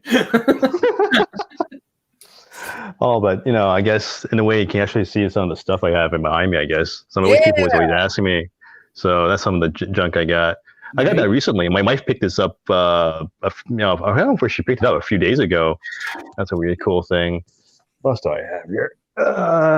That's the best thing about doing these video podcasts is seeing everybody's nerd wall behind them. Yeah, this is one of my favorite ones that I got from Japan. I don't know if you guys can see that. I can't see what I'm seeing. Nice. Yeah, that's kind of fun. I don't know what it is, but it looks cool. Oh, really? Come on. Somebody answer that. You're getting shamed. You don't know what it is? Can you answer it? Lupin. First, it's Lupin. You look at me. You look up Miyazaki. Look up Lupin on a Google search, and you'll see it. If you're a video game player, you might look up the game Cliffhanger, which is that'd be like a throwback for you from Chuck E. Cheese and all. I'd say that's a big one. So it's showing some time. So you're a tabletop person. Cole and I are in a D&D group that we play once a week on the internets. Yes, yeah, which is great. With a couple of people I've met from here, Jin and something, Nat. She's an OG here, with my wife and her significant other, and then also Poser. Yeah, me and Poser are significant others in that regard for some reason. I got that. I drew the short straw. Yeah, me and my significant other, Jin and something, and her significant other, and then Cole and his significant other, comic book Poser. And I just get mad because he tries to light everything on fire, and I'm a druid, and I'm like, hey, let's not light stuff on fire. He does try to light everything on fire. It's pretty amazing. Makes me happy. So, Elf Rogue Howard, what is your Diablo? Since you're not a D&D tabletop RPG person, what's your favorite class in Diablo? Oh my god, that's a tough one. Just a smite paladin. That's the average answer. I'll be honest. It's going to be a cross between the barbarian, and if we're calling it like old school back in the day, it would be the rogue, just because Diablo 1 was such as their system was so bad because it was unlimited arrows. So you take any advantage you can. It was like the dumbest thing. Like, I don't need to restock arrows. I just keep shooting them. This is my character. But once you get Diablo 2 and stuff, the barbarian, but once they introduce that leap, that when you start, okay, for people who don't know, this is usually when dungeon crawlers, you don't get to do anything but walk around and then maybe give you some rollback so you can roll away sometimes, but the barbarian can leap, and I was like, oh shit, yeah, I can leap. And the reason why I like that is because I played it with my brother and his friends and stuff, and like any guy, sometimes you play serious and sometimes you play like a dick. So sometimes I would like get a swarm of people surround us. I'm like, whoop, bye, just jump away. And they're like, what the hell? I'm like, yeah, Vision, figure it out. And that's, so that's Nick in real life, which is cool. Yeah. But I don't do it all the time. I would come back and save everybody and stuff, but it was like one of those, like, you get played, but sometimes you have to have fun and you just do dumb shit like that. So it was just one of those. Hopefully you were playing on nightmare mode where if people died, they just didn't come back. He was like, oh, well, JK. Bye. No. I was being bad because my brother was in the other room. He would literally come over and one of us just go one-on-one for real on that. But no, we did that kind of dumb stuff. I mean, Diablo was fun. You made it fun. I mean, like Diablo 1 is completely different from Diablo 2 in the sense that Diablo 1 you could, so bad. You could, how's the term for it? Where you can basically you can do items and stuff, right? Well, the time when you get the Staff of Apocalypse, it was sort of like, why are we playing anymore? Yeah, you're just it. Yeah. Sort of like who had that's like, yeah, I'll just grab everything because you're an ass. You brought that into the game, and now it's not going to be fun. It's like, everybody's dying. I'm like, I know. Okay, can we just like disconnect this guy now? Go up into the dorm room and let's disconnect him. But it's you make your own fun. You play straight through, obviously, and you get to a certain level. But when you get to Paragon, you're sort of like, what am I going to do now? I'm going to mess around and f around because why not, right? Yep, so you're able to, and that's why we become really stupid. Like when you have a friend who's like is it the demon? Shit, I just brain farted. Is it Demon Hunter or Assassin? No, Demon Hunter, right? That's in 3, yeah. It's in 3. And then her backwards roll is insanely stupid because it goes I would just far kite. back. You just clear 4 rooms and then like pull 5 rooms and then just kite backwards and and then you kill it. Yep. Oh, man. Yeah, but but you always have that. Like one of my daughters would just like get the swarm after her. It's like, I can't do it, and she's like, and I'm like, I'm a barbarian. Oh, god damn it! So you're just going there. Hungering Arrow plus the volley is wild. Oh man, Vala is my favorite Heroes of the Storm character as well. He wasn't always meta, but it's the Demon Hunter in Heroes of the Storm that they took from Diablo, and it's amazing. I got back into Diablo 3 because of Nolan from Source Point Oxeye. Really? It was one of those things where I bought another copy of it on another. I have it on 3 platforms because why not? And I was. What is the most recent one? The most recent one is Switch. Which is actually fun. It's actually very, very fun. Best way to do it because you're just like, it's mindless. You're like, have something on the TV, the family's doing stuff. You're playing Diablo, just like here, you're doing your own thing. It's amazing. But he was like Paragon 7 when I jumped into the thing. And I literally just followed him around and I got to Paragon 1 literally in like one session because he just did all of the things. Everything. Like that was great because every other time getting here is at least like 30 to 40 hours. So that was nice. Yep. And Well, you know what? That's the best way. That's a fun way to do it because if you know the game and you played it, you basically want to get to a certain level where you can have fun, I right? don't want to do that. I want to get to the end stuff and all that. Yeah, I don't want to grind. But you know what? If you make a new character and your friend is crazy enough to drag you into the secret cow level or the oh shit, what the hell is that? The treasure goblins world. Oh, for some reason you level up like stupid crazy, but you will die like you wouldn't believe. It takes 2 seconds and you're just gone. You're wiped. Yeah, but you level up so fast. I didn't know. So because I created a new character, I played with my kids, and we went to Kyle level. And I'm like, I kept on dying, but I leveled up so fast. I'm like, this is the dumbest way to level up, but it's too much fun. So we yeah, well, have 2 questions that we normally ask. Yep. Our first one is because you both have had forays into this, but if you had your choice, and you don't have to tell the actual story, if you had your choice of big 2 IPs to take the helm of, and I think we've been saying big 3. We've been and even if you just want any other story, yes, like exactly. I mean, if you wanted to write Hellboy, talk about Hellboy. If there's your dream project, your dream big budget, you're just like, hey, here's the book you get to helm. What is that book? And the publisher's letting you do whatever you want to do. It's your dream essentially. Do your own story. What do you? So one? You said 2 or 1? I can't remember. You can do as many as you want. I mean, give us your quickest pitches. I'd say 1 or 2, and then you don't have to actually pitch it in case, like, maybe this happens, and you don't need to pitch your idea. But wow, character that you would want to helm the most. That's a good question. Because they're not always good. And I'm going to take the famous Todd P break, so I'll take this off the air. Well, Josh, first time caller. Well, I can go. I got an answer. You got an answer because I'm fighting myself right now, which is stupid, but that's what's happening in my head right now. So you go ahead. If we give 2 quick, I will say I've had a Martian Manhunter story in my brain forever. And it could be like a mini series or like a story in an anthology. If they said like this has to be 10 pages or this can be 3 issues. So I've got a Martian Manhunter story I really want to tell. And if it was just one wish, it would probably be Ninja Turtles. I love the old school Ninja Turtles. Actually, just this morning, I finished watching Rise of TMNT, the cartoon, which I really liked. They kind of swung for the fences. I don't think everyone liked it, but it was just like a real fun, crazy animated show. But it's just a story with like those 4 central characters of the tough guy, the kind of unconfident leader, the nerd, and the geek.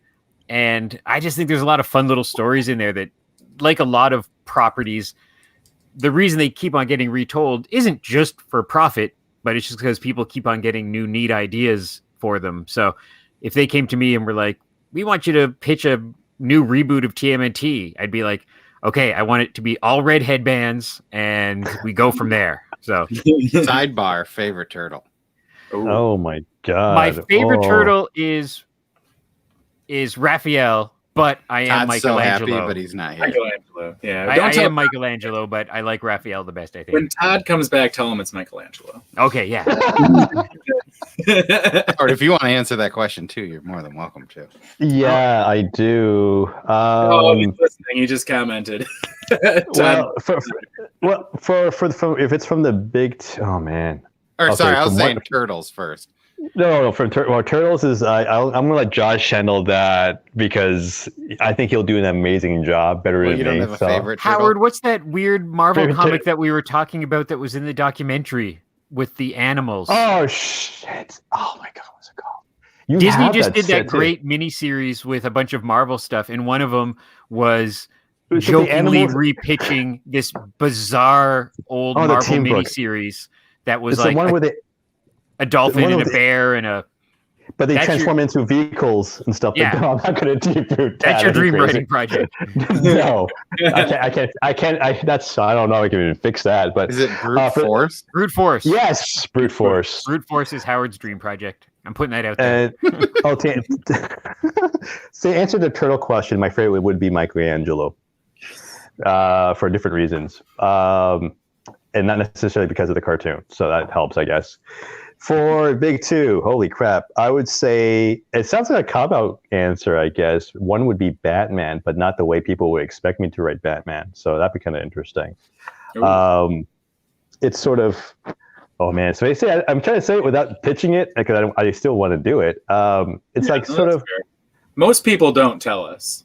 Yeah, don't tell them. The one that did was like, I had an idea for Batman, and then Grant Morrison wrote Batman R.I.P., and that was the story that I had in mind. So I don't know what to do anymore, but I wanted to write that, but he beat me to it, and he probably did it better than I would have. Well, yeah, so it's always that, do I save this? But yeah, I have a Batman story. I have a bunch Does it of involve Robin eating Batman? No, it does not have Robin eating Batman. No, and I don't know. I'm not. It doesn't matter which context you mean by that, but no.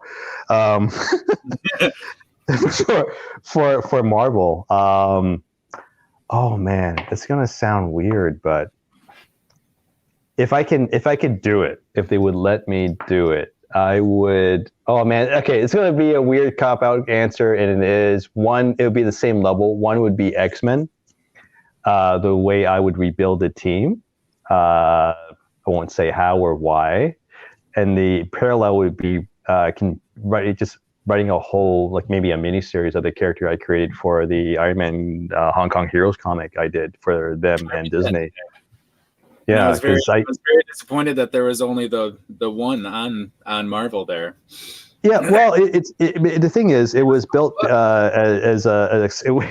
it was an exclusive for Hong Kong Disneyland to promote the very first Marvel theme park ride, which was the Iron Man experience, which, obviously you can't go there because of all this, but it is an incredible experience. I know so bad, like you can't go, but hey, guess what? It's an incredible experience because it's not just a ride. They actually built Stark Expo Asia there. So you have all these crazy things you see in the movie. You have the arc reactor, you have the suit, the Mark I suits, the blueprint they had in Iron Man. Oh my God, was it 2 or 3? 2, I think it was 2. Iron Man 2, it had the blueprint for the arc reactor. They actually have it there, so you can actually see details that you couldn't see in the movie. I'm geeking out right now. So they have that kind of stuff down to the ride itself, which is an amazing 4D ride. And they have this part where you go there and you meet the scientists who's talking about their advancements in technology, and then Iron Man shows up. He actually flies. Okay, I don't want to ruin it, but he does fly down. He lands and he comes out and greets you, which is obviously for a photo op for kids. But I'm a little kid, so I was like, "Oh, that's really cool shit." And the thing is, because I was there working, I got to see it with the artist who was on the book.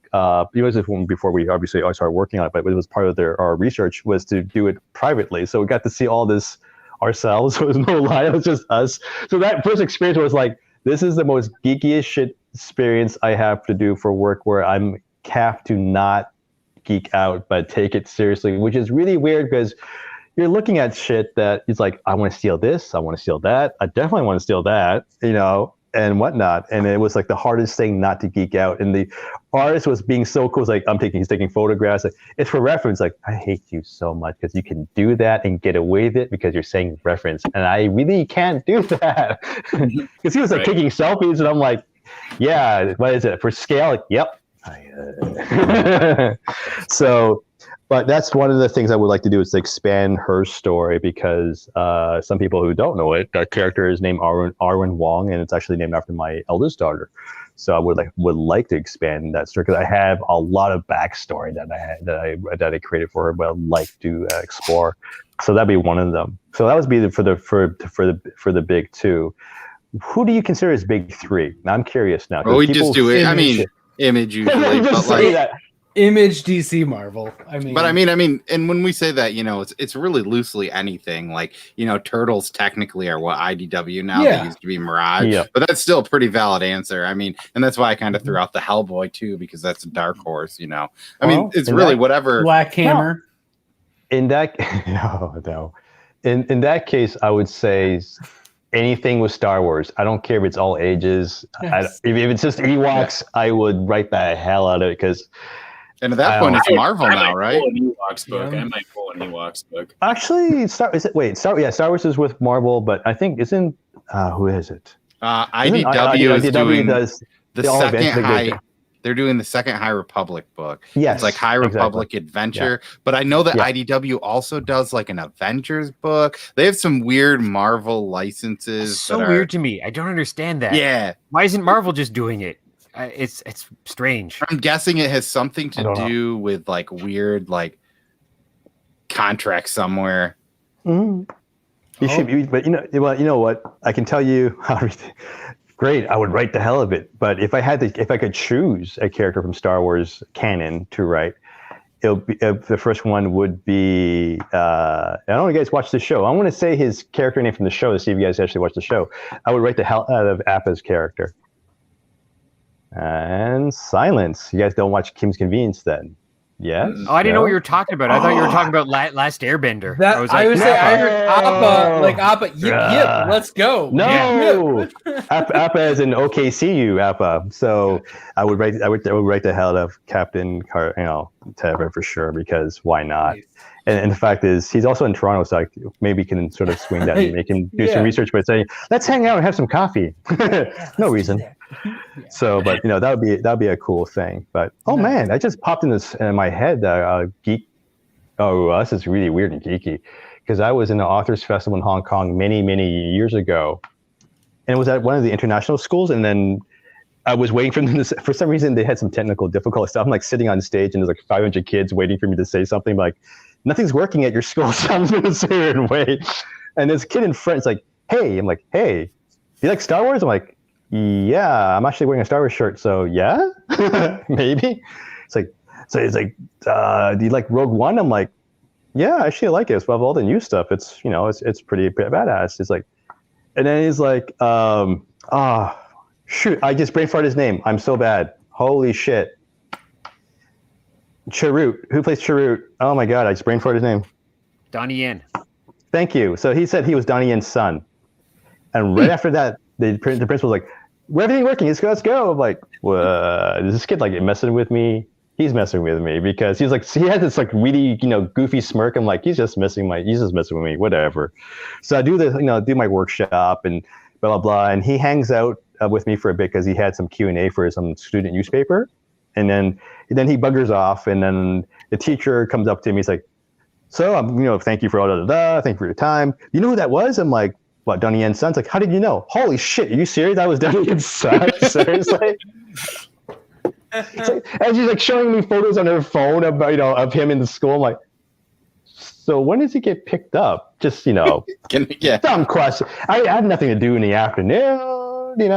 But it was like this weirdness of like, man, I kind of want to run up to him and give him my business card, but that's kind of weird and shit. But so it's like weirdness of you meet the kid, someone's son in the school. That's why I don't name the school. But I was like, holy shit, that's just so crazy. And the fact is, before I knew and confirmed that he was his son, he was a true geek, and I love this kid because the question he asked me made me have to explain to most of the kids in that auditorium. It's like, is your character in the 616? That's his question. And you can see the blank stares right across the room. I'm like, okay, so I have to explain what the 616 is first. And here we go. And so I tried my best to explain it. I'm like, yes, she is. My God. Yeah. Wow. You know what the 616 is? Yeah. So he was a true on, blue-hearted geek. So I was like really like surprised, that he was, and he was into it and he knew his stuff, so it was really cool. Ooh, I remember. Our area code is actually 616, which is kind of funny. So that's always resonated since we're the 616 is we're always mostly like, DC fans. Yeah. We're into 616, but yeah, we are mostly DC people here. So here's the real most important question of the night right here. Yep, go for it. You guys have to make the perfect burrito. What does it consist of? Or you can buy your. Yeah, I mean, we just say make because it's. We mean what we want it, what we would want Yeah. in it. Because What's in your perfect burrito? That it's like, oh, I want to go to this place that's down the street from my house, and it's my favorite one, and this is what's in it and stuff. So we've had that as well. Oh man, I'm a foodie, so my answer is going to be weird, but perfect. How weird do I go this? Well, the first ingredient of a good burrito would be ox tongue, which some people call it cow tongue. Definitely do it so you cook it so basically it's like it becomes so tender. It's insanely amazing, and because it's so much fat content in it, it's really super tasty. So it's easy to tear when you eat the burrito. So I'm sorry, I'm a foodie. I'm going to get into that. Other would be refried beans. Let's talk about the umami levels that come from tongue versus. Yeah, I know it sounds weird, but let's go. So we do that. Refried beans, corn. It's gonna sound weird. People want to hate me when I say it. You take corn to cob, but then you cook it and you butter it. Yeah. Oh, you don't roast it? Then you cut. No, well, let me get to that point. Then you cut. You cut. It's like then you 5 steps.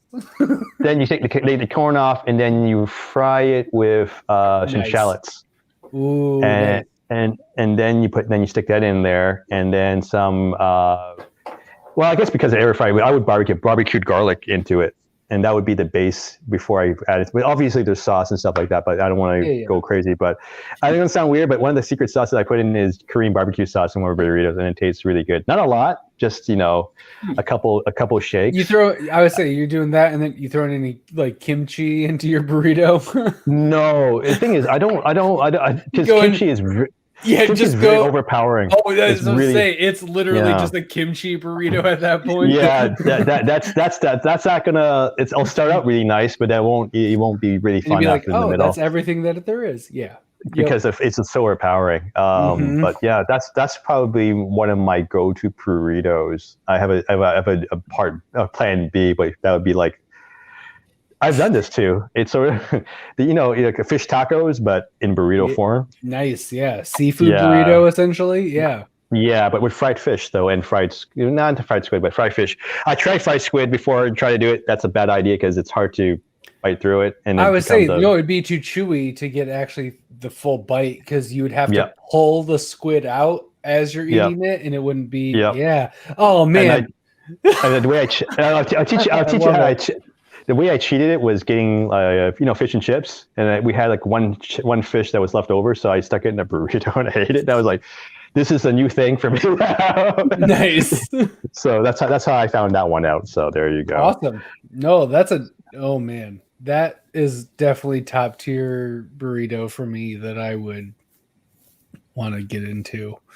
Oh man, dude, corn on the cob done. And then put into the kernels and everything is one of my favorite things because corn on the cob is cheap as hell. And then it's the best corn you'll get. It just takes a little bit more work. Oh, man. Yep. Yeah. Yep. Sorry. I love that. That's my favorite part of that. I love a lot of it, but the off the cob corn. Yes. My favorite thing about corn on the cob is giving it to my 2-year-old daughter and watching her eat it because it's just like we didn't teach her, we just give it to her, and she just is like it's so funny to watch a small child that you don't tell this is how you eat corn on the cob. Just hand it to them and watch them eat it. Amazing. There's no typewriter versus roller method.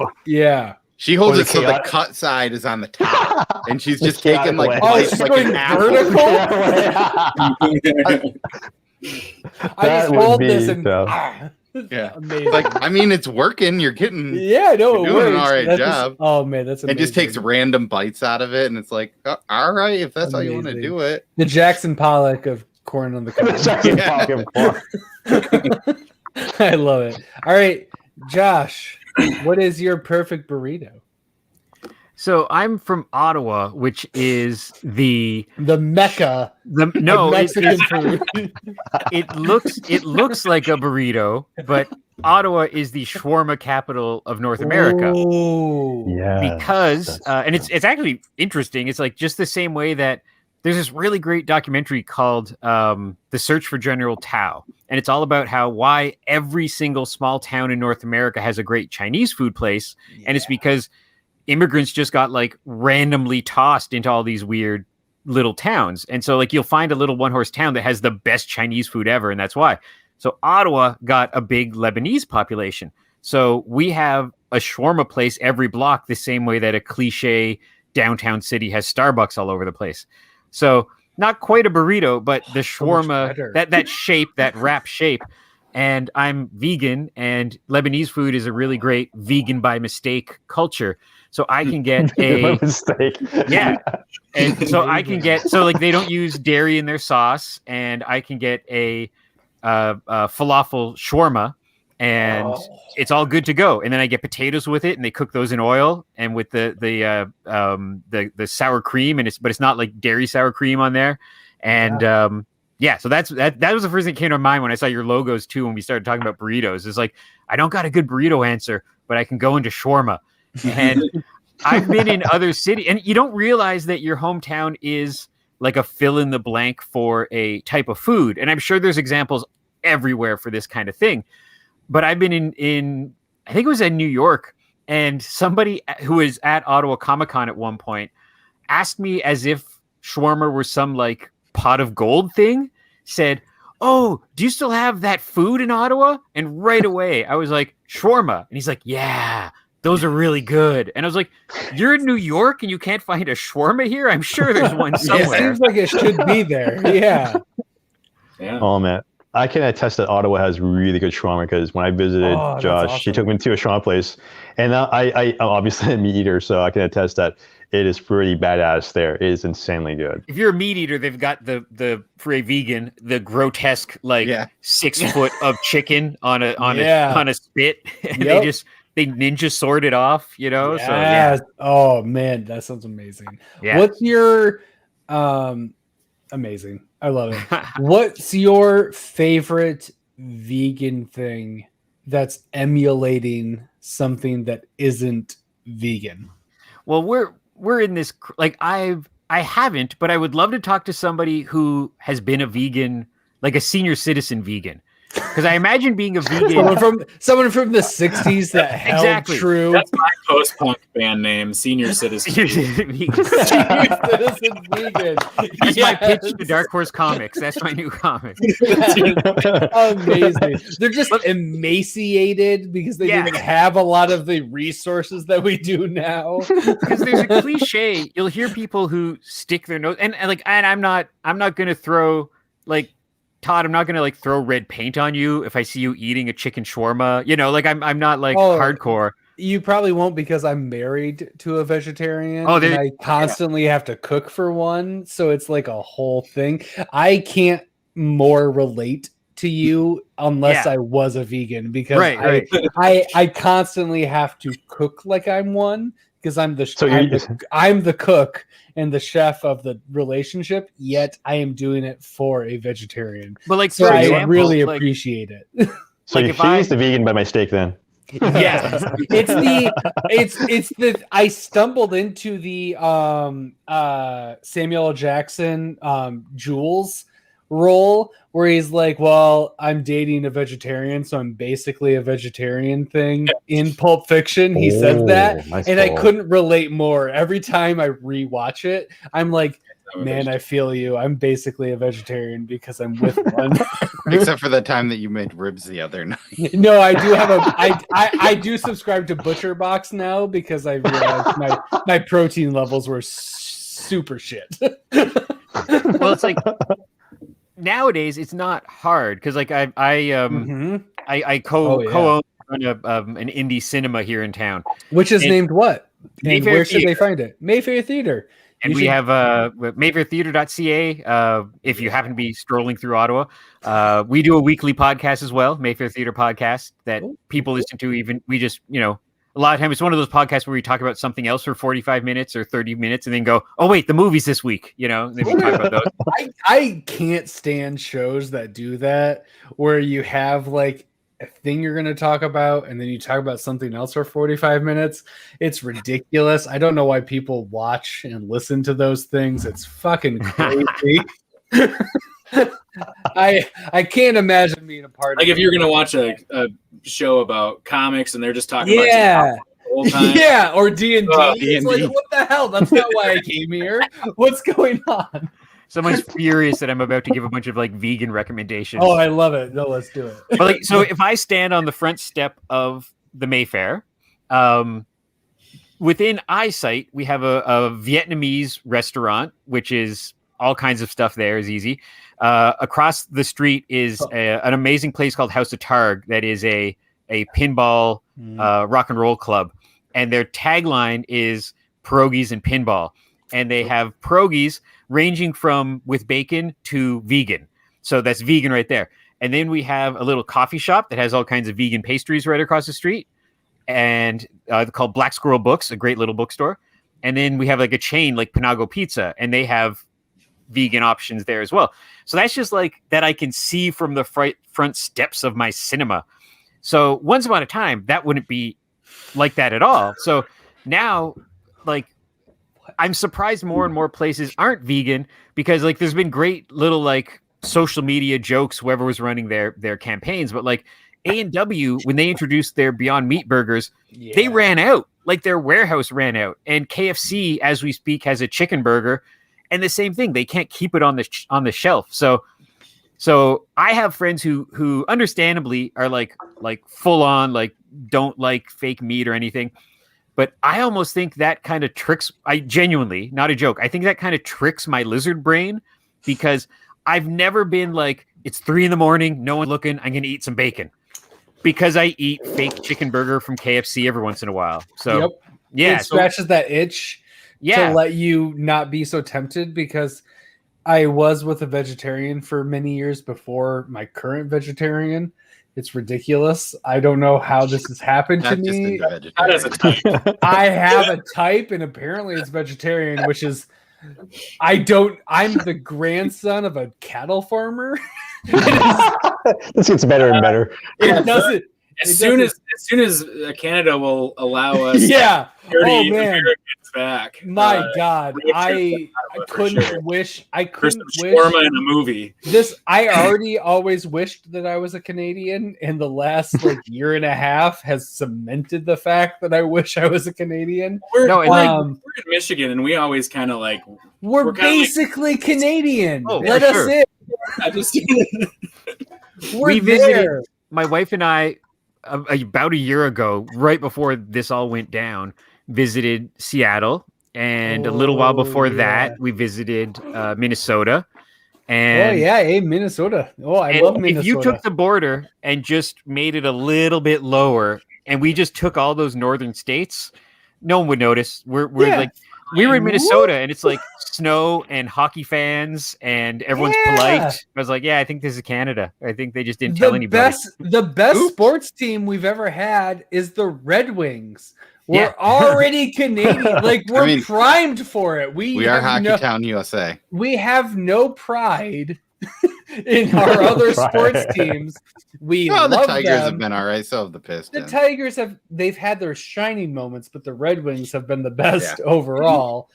We are firmly ready to be like, no one needs to explain what offsides and hockey is to us. We're ready. We're ready to move on and be joined up because we don't need to understand what the blue line means. And I think that should make us Canadian. And we really want universal health care. Yes. We don't get why we don't have it, so it'd be really cool to have. Oh, man. Well, you guys are welcome to Canada at any time in my book. Sam King has also given us the thing, and I've tried to forward this to the authorities, and for some reason, the embassy won't take my calls or return them. And your name is a petition. And where is Howard from? Oh, I'm from Canada.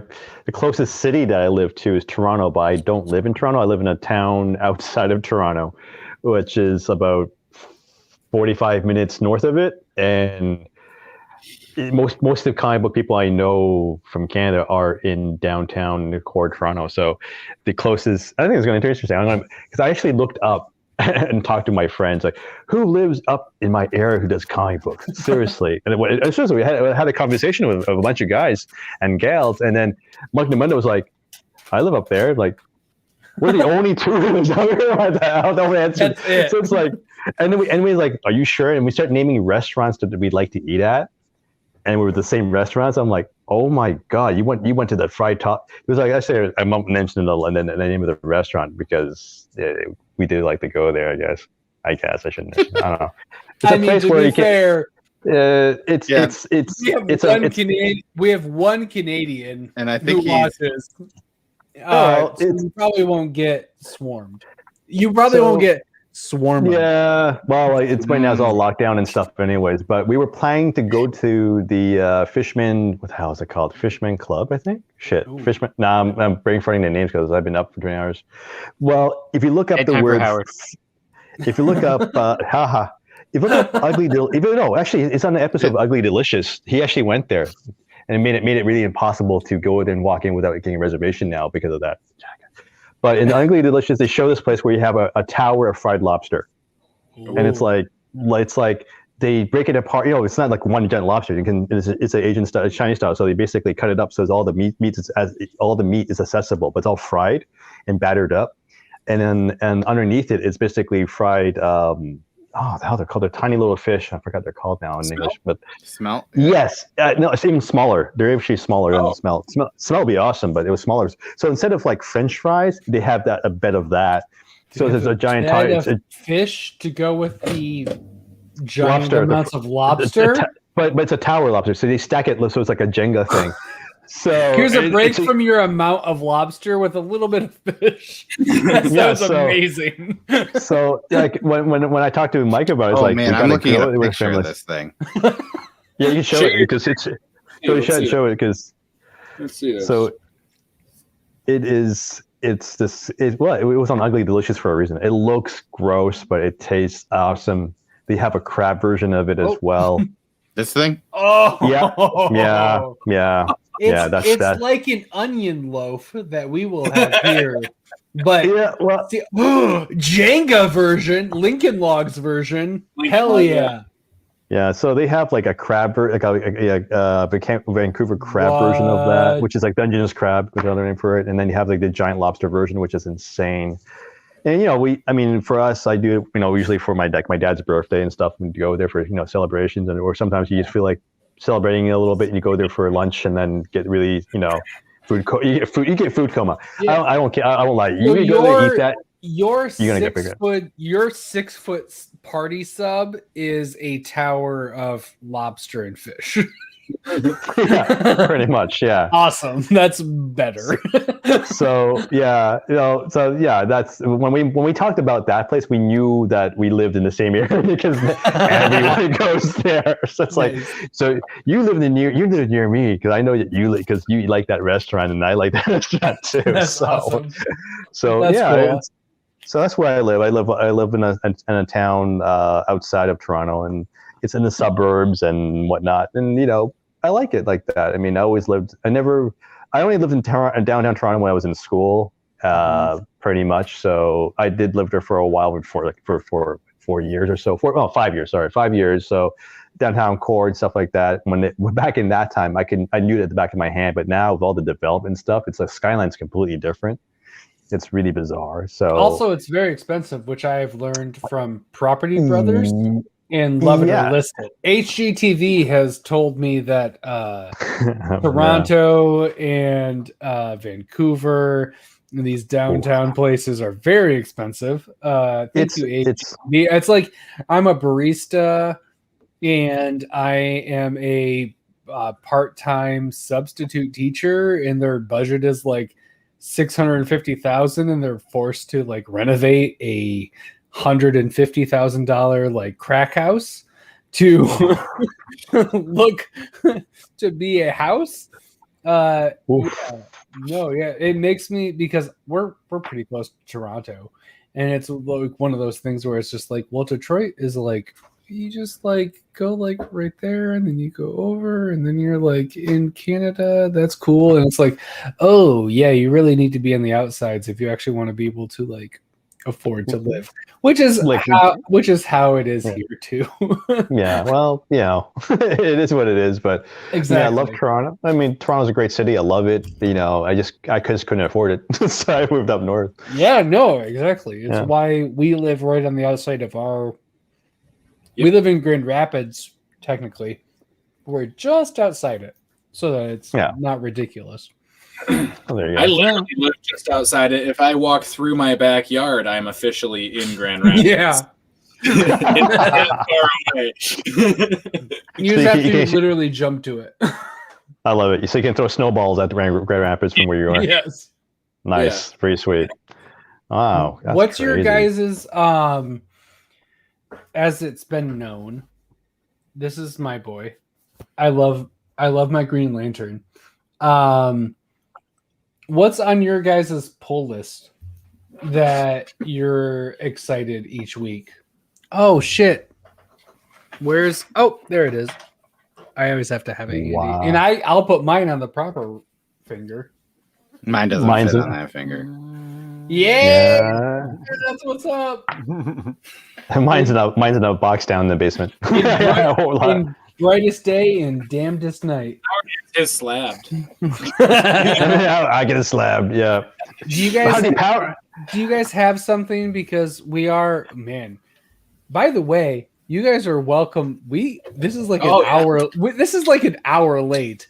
Around this is like 11, the Mark Maron of Nerd Podcast. It's like, right? Yeah. Around 11, we are, just so it's known, we'll say it on Twitter at some point or some type of social media. Thank you so much for being here. We love you guys because it's not always where it gets to be 12:15 and we're like, oh, hey, it's kind of late. Usually around 11, we will give our guests an out to leave. We are now like an hour and 15 minutes past our normal out time. If you guys have families, if you guys have things to do tomorrow, you are more than welcome to plug your shit, get the fuck out of here because it is late. But thank you so much for being here. We love you. What's on your pull list for the week coming? If you want to give us that and then like dip, more than happy to. Otherwise, we will probably be going until 1 a.m. And you are more than welcome to be here because we love it. We will probably start inviting people who are fans / in our Discord to be a part of this. If you want to stick around and get some questions from the audience personally, you're more than welcome to. But and with other and talk about exactly. Nerd. Talk some more nerd stuff. But while we do that, why do you guys have pull lists? Do you have your LCS? What's your comic intake? Because it's always interesting from authors because you guys are like as engrossed as you can be in the thing, but also it can have that like negative effect where it makes you almost more distant from it because we hate comics. We hate them all. No, but it's also you're just also busy because a lot of authors have families and other jobs that they're doing, so it ends up being like encompassing where they're not like so current because there's a lot of shit going on. Well, I'll be frank. I don't have a pull list right now. I've been, but I've been the last few things that I read. I finished recently. It sounds like recently, but it wasn't that recent. But Black Science. Ooh. I actually finished Black Science a month ago. Well, it's actually a month ago. So I was like last month I finished it, and I was like, shit, this is like because I followed his career from the get-go when I started at Image. So it was like a lot of stuff that I read from him. And I was like, when I finished reading this, it was sort of like, shit, he wrote everything. There's like this one series, he wrote like everything. So it's sort of like, it's like, this is crazy shit. And people will ask me like recommendations, like that's one for sure. It's going to blow your mind and just stick with it. But if you think it's going to go slow, don't trust me. You'll pick up. So that's what we know. One thing I read recently. What I would like to pick up would be Something's Killing the Children. Good. I think. Oh, It's because have you not read any of it? No, not yet. I honestly, trade waiting, and this is a kind of perfect. Well, I didn't want it to trade wait, but reality-wise, it's just time-wise. I was like, you'll be happy with it. I was busy and everything, and I know like Ross been like plugging it on Facebook, and I keep seeing it like everywhere on my social media because it keeps plugging it. I'm like, I will buy this sometime in the future, but I'm not going to be buying on eBay because what the hell? But because it's crazy. I mean, our book is pretty good, but that's why it's best insane. to buy trade Yeah, right now. I mean, singles are great, but it's. We had our so best of show last week, and that got best ongoing and best character. It sounds like it's a great concept. I like it. I mean, and I've known Ross online. I met him in the real like way back in the day in 2006.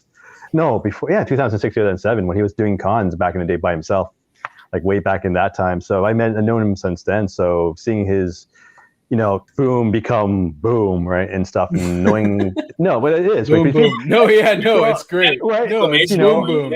Because so many new publishers come and go because they don't stick with it and don't have their heart in it. But he had his heart like deep in it. When I met him, like he said 06, he was pitching in front of his table. He did not sit down.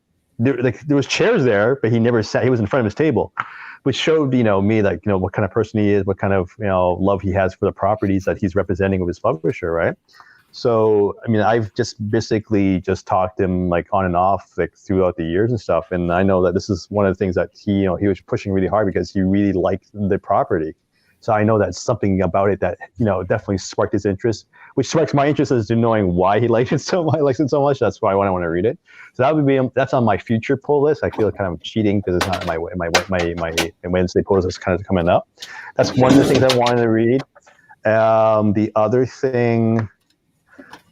thing I can't talk about because it's one of my friends working on it right now.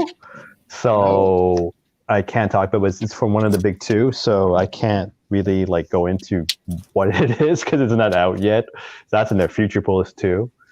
And I think that would be the two that I would mention right now for like the most recent stuff. I guess that I would go after.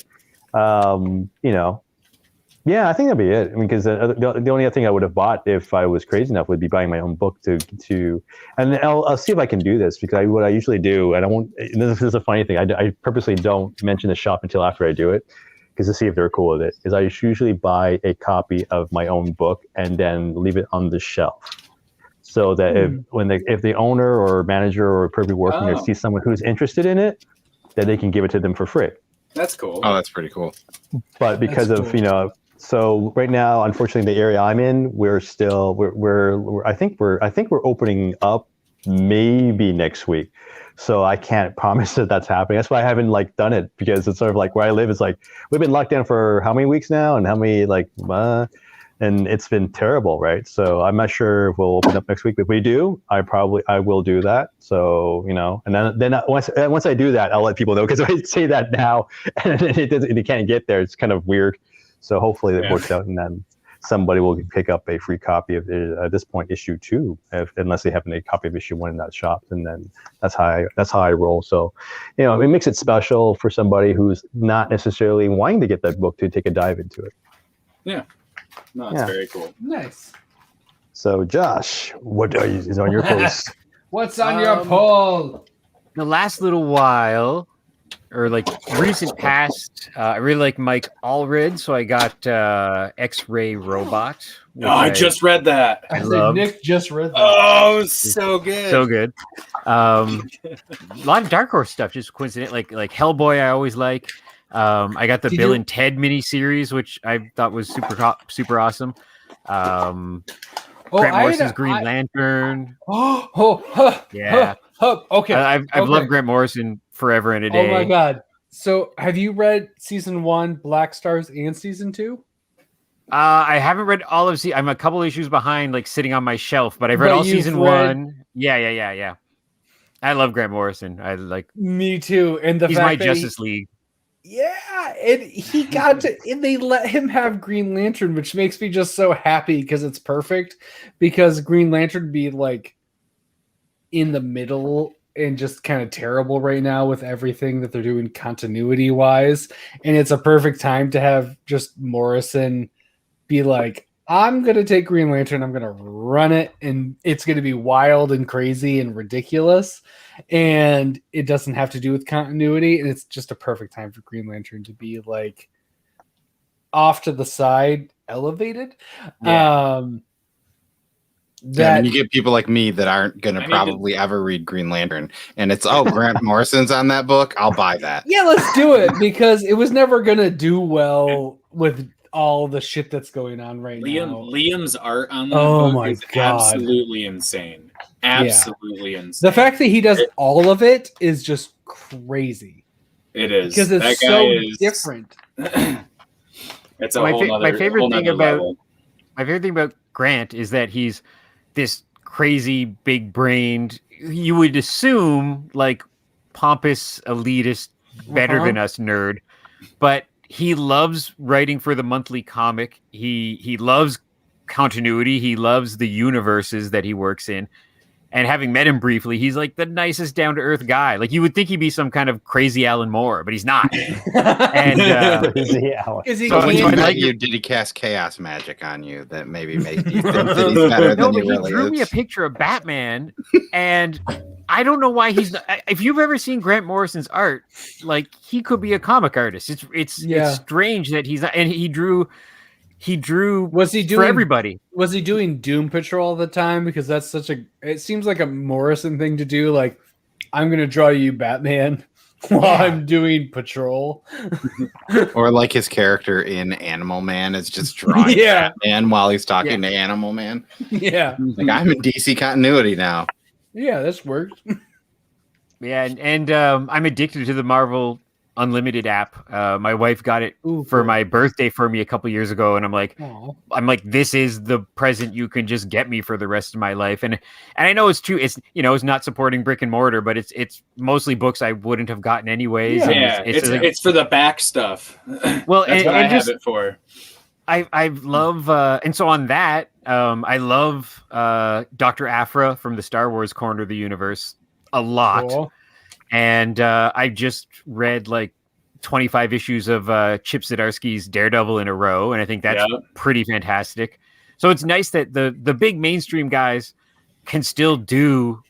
It's almost like when Marvel started hiring Sam Raimi and James Gunn to make movies. It's like they can still get Chip Zdarsky on a Daredevil book and give him some freedom, and it's more or less contained, which I like. It kind of is what keeps me away from the X-Men books. It's just I saw like the cover of the current thing and on the Wolverine, because I was reading Wolverine, but then there's like a couple of crossovers, and on the cover of Wolverine #5 or whatever it is, it's like, this is part 22 of 40, and I'm like, I'm not going to read all those other ones. Much. I mean, I loved here. What is it? Powers of X and House of 10. House of 10. Yeah. I liked that as Powers of 10, House of X. Powers, yeah. But I like that as just I read the hardcover and I loved just that piece. But then it was like, and now we're gonna have this book and this book and this book and this thing, and that they're gonna have swords. Yeah, I was even buying 4 X-Men titles, and it wasn't enough. And it was just kind of like, And I kind of just dropped them all. Yeah, it was too much because of that. I mean, it is too much, but I mean, it's nice when you do have stuff like that. I mean, even like Donny Cates Thor is a pretty good one to just kind of keep running into. Because I have the smallest bladder in YouTube, I brought in a ringer to give a tough question to Josh and Howard. Be prepared, guys. It's probably going to be weird. It's going to be. We tough. apologize ahead of time. Oh, we always do. There's always a blanket apology. I might kick him because Todd's not here to get upset about it. So here to ask the hard questions.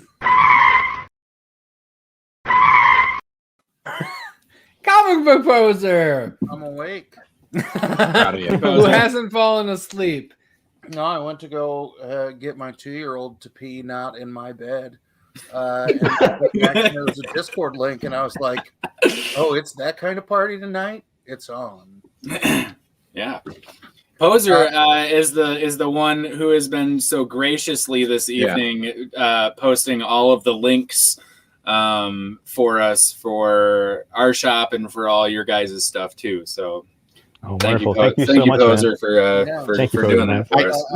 I will talked about how better other mods were, and he decided to step his game up. I thought I was going to sit here and listen to it anyway. Like, I got everything cleaned up in here, and I was like, I'm just like a bot now where it's like, oh, I haven't dropped the Twitter link in a while. Oh, here's Howard's website. He should give me that oxtail burrito recipe. Like those kinds of things. So we do hope to one day have a comic burrito cookbook that's everybody's burritos. We'll have to spend lots of time going back and rewatching. I was thinking it would be funny to go back and take all of our other interviews from last year and just putting the burritos of every person in them. Just here's the burritos of this year. Oh, just a long video. That'd be good too. The most important question to every creative talent that is the channel. All right. So here's my question for the two of you. I was in and out at the first part of the chat because I was still wrangling children because there is no God. I really like the book because I think it was as Girls Talk Comics and I were going back and forth that you all have created a new like horror angle that we don't see, right? Like adults who are terrified of children, which as someone who has 3 kids that are 5 and under and as a high school teacher for my day job, like can relate. So in terms of looking at a lot of horror kinds of things, what is the one thing that you are each truly terrified of that is like even too triggering for you to either write or create art about? And then second, and maybe this is too much of a card, up your sleeve, but what do you think the next kind of great untold horror story is? Oh, wow. And just so you know he's scared of clowns. So you have that, just so you know. That's your cop-out answer. No, but that's a really great 2 great questions. For some reason, my head's like deadline. No, but let me think here. For the first part, the second part, you want to give you an answer? If you have an answer, go for it, man.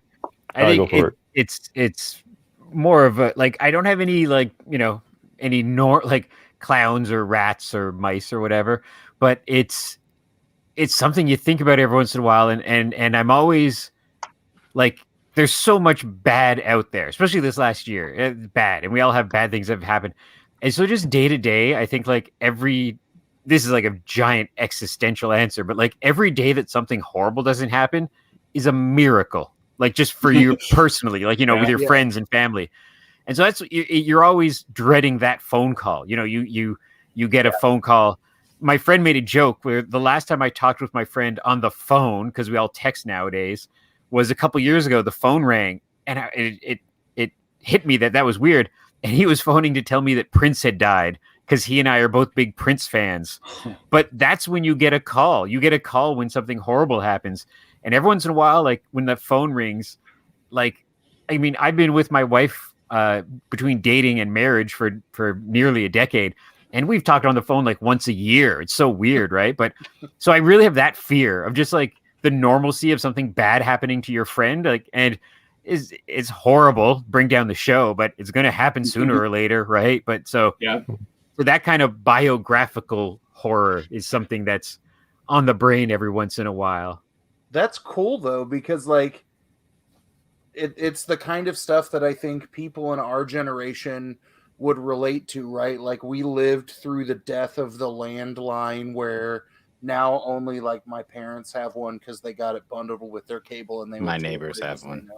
Yeah, but like that is very good and simple in terms of like the phone only rings when bad shit happens. I like that. That's really cool. Yeah, if you're in bed and your phone, I'm guilty of I don't even have my phone on, like it's not even on vibrate. But if your phone rings at 3 a.m. on a Wednesday, it's probably bad. It's when your phone rings and it's not like a spam call. Yeah. Or it's like when it says like mom, or like you said, when it's your friend and you're just like, why are you calling me? And you just get that feeling of like, oh no, what? Or you miss the phone call and you get that text that's like, I'm gonna need you to call me back. It's like, I have that where I work in like IT, so I always am sort of on call, so I get calls more where they're not as scary. Usually it's just like I get a call at 3 a.m. and I'm like, why is this happening? Why aren't I sleeping? And that's what I mean. That's what it has to be when it's that person that would normally text you that calls. And humans are amazing because we have, for better or for worse, we have these horse blinders on. Because like COVID has been terrible, but it's happened before and it's going to happen again. Yeah. And whether that be a world war or the AIDS epidemic or anything like that, like, and all of us have had friends or family members who die, but the fact that we still like wake up in the morning and like do things and have hobbies and have friends, that's fascinating to me, that we're all not just like in the fetal position on the floor because we know something bad's around the corner. So yeah, like if I have a phobia, I'm sure there's a name for that. I'm just like fear of phones, real things coming, information coming to you. I like that. That's a good answer. Damn it, that is a good answer. Yeah, take that, Howard. Yep. Sounds smart now. Yeah, you are. Say clowns. Say clowns. Let's see how you're gonna answer the second one after.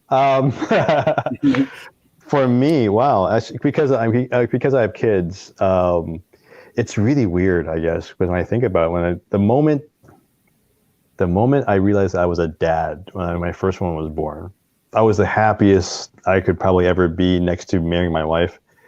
But then it's going to sound weird. I remember the moment, because she was born in winter, so the moment I put her into the car, I actually was scared to drive the car. Mm-hmm. That split second, I'm like, shit. Because in my head was like, it sounds going to sound really weird. I would joke about this, my friends, and I say, I can't fuck this up, because you really can't fuck this up. Right. Because, right? So at that point, I was like, I'm not just driving my wife and myself, and, she's an adult, and you don't think about that. But when you have your own kid, your firstborn, and the same thing happened with my secondborn, you sort of like every moment that you would have an effect on their lives, no matter what it may be. It could be teaching them how to ride a bike, and hopefully, God, they don't fall down and face plant, whatever. Right? Thing is, you're afraid you're going to mess up that sense where you hurt them, and it's completely your fault. It's not because it's an act of God. It was you because you didn't do whatever. It is your fault, and it was always in the back of my head it's like. This gets to the point, sometimes you go, hey, can you go help me pick up that stuff from the garage? And you're like, maybe I shouldn't have asked her to do that, because, that they might get hurt because it's kind of heavy and shit. It's not because they're girls. It's sort of like, it's just that sense. Like, I have nephew and nieces that do the same thing. I'm like, I know you can pick that thing up and you're 6, but put the cup down. And it's glass. And, it's like you become that weird, adult where you're like, especially because you're related to them and stuff, you sort of like are afraid for them to do things that because you asked them to do it, or you let them do it, or because there's something you did, they'll get hurt. So that's always in the back of my head. So when we could drive our kids to school, my first thing was like, seatbelts on? Yep, you're good?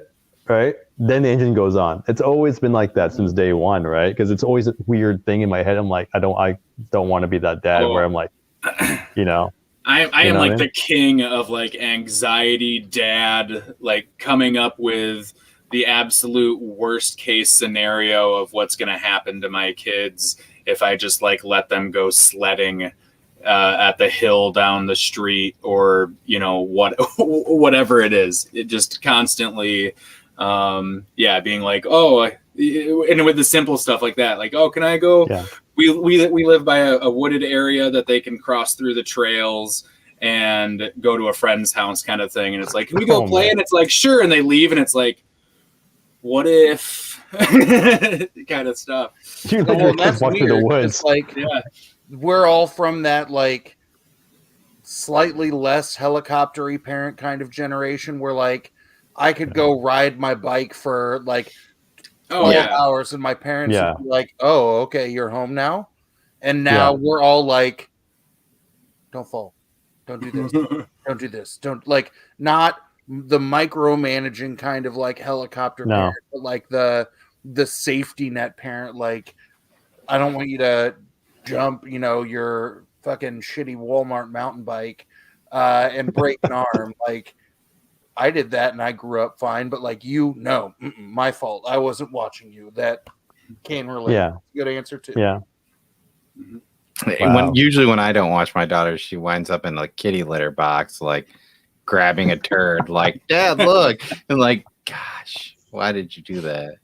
Yeah, but see, then for me, it's like, what disease is she going to get that's going to wind up in the hospital from the cat? The zombie cat. She didn't eat it. So. Yeah, she's going to turn into a zombie kid and attack everyone else. Not a zombie, but. There is that scene where there's like two people talking and they're like debating about like, one is like, these aren't children, and the other one's like, that's our kid. And that hit me so hard and so weird.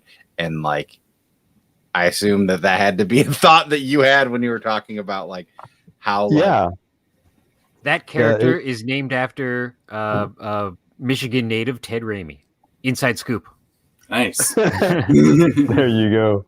Yeah, but no, when we talked about that character who has a child in the story, I put you try to put yourself in all the stories, you're right, but that one was really personal because.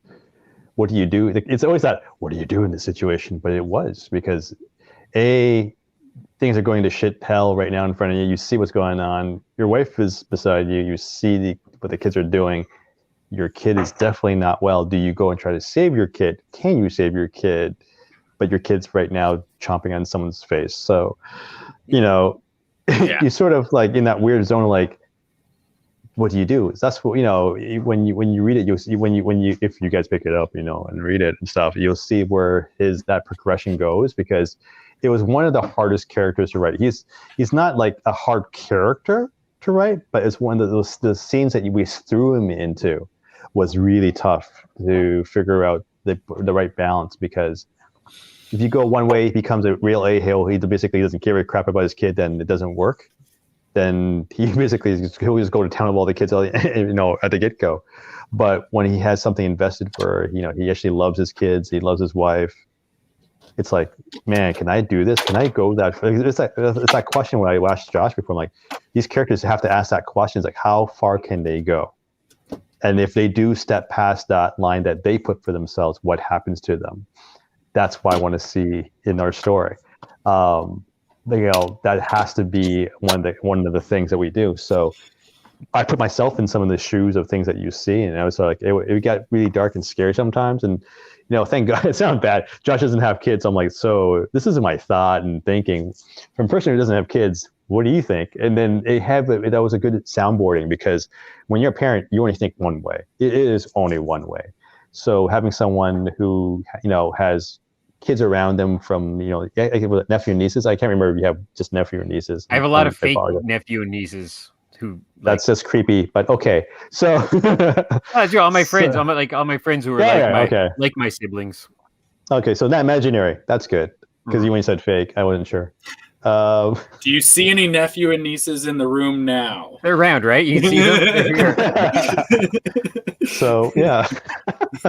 So, you know, by asking Josh being in that, just so happened to be in that lifestyle, it was a great soundboard for me to ask him questions and for him to ask me questions. Because when he was writing some of the lines for certain characters, he would ask me, so how would you feel about this? And I would just give my straight out answer quickly, because that was my first reaction. And then my next response would be, you know, would this make sense for the character as well? Because that was my gut reaction. Now the second one is, does this fit with the character? So it was a lot of us in it and a lot of psychological stuff in it, which was both very terrifying to go through, actually, to be honest, because when you think to yourself, can I go up and then go to town and a school to save my ass or whatever? And when you say yes, then you question yourself a lot, because you go, is that a real answer? Is that the story answer? Because if that's a real answer, that's kind of messed up. But I won't lay down and die either, because that's something I wouldn't do either. So it was really bizarre and weird, and that's what made me very happy with how the script came out, to be honest with you, for horror wise. So to answer your second question about what's new to horror, it's not.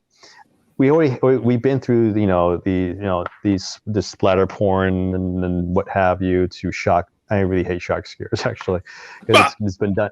It's done to death. Yeah, exactly. It's been done to death. I mean, it's at the point where it's sort of like, I did that growing up before pre-internet with my friends. Yet you guys are still doing it on the internet. Good for you. E-bombs world. Yeah. Well, yeah. So it's sort of all the way up for this. So I think the new stage for horror would be to take something that's real. And I'm not saying like take the pandemic, it's real, like it is, but I'm thinking something at the aspect of it. It's sort of like, I'll throw a story, maybe a possible story out there, even I don't mind. It's like if you were in a certain city or maybe in a country, like maybe it's just Canada and the US, right? Because we can't go across the border right now, easily at least. And you say you have a relative, maybe just say it's your grandmother, and she lives alone, and it's a pandemic that it's really basically taking over the world. Like, do you not go to your grandmother? And if you do make it to your grandmother, are you bringing that stuff into her life, and then you're the one who's going to kill her because of that?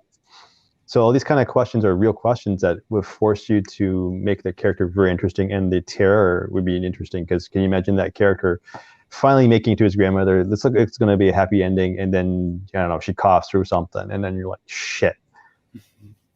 Then you don't know. Is it my fault? Was it that was it me who did that? As a character, meaning as well. So that I think that will be like the new thing where we touch upon the realness of fear.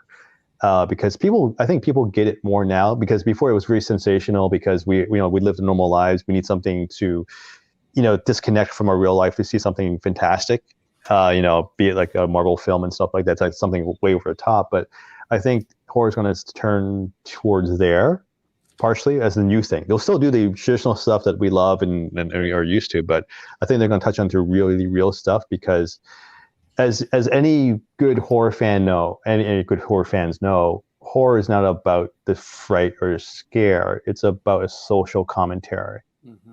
So once you don't have a social commentary, it becomes kind of silly and weird, and it disconnects with us. There's a lot of horror movies out there that people mention like, I don't even like it because I'm not connected to it. It's because it doesn't have that social commentary where it's speaking to you about something. It doesn't have a voice. I can relate to that because Todd, you're muted. Yeah, Todd, you're muted. 2020 is going to give us so many horror vibes. It's going to be unreal. 2020 will be the year that, like, the pandemic, like how we've thought about vampires and walking like zombies and things like that, where it's like it's the new trend. 2020 is going to give us that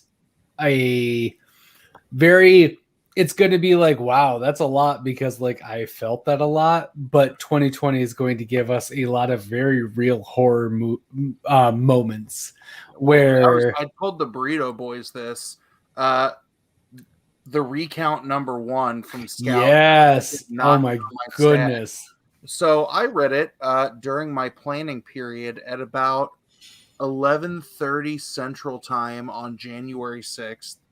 That'll do a it. Little nap. Oh no! For my next wave of classes to start, because this is my classroom.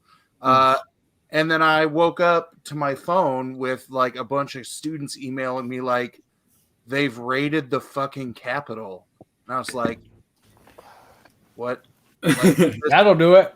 Is this my insomnia medicine kicking in? Is this one of those like Lunesta nightmares that Patton Oswalt talks about? It's like, yeah, the things that we were like, oh, that could never happen. 2021 seems a little hold my beer. Yeah. It's like snow.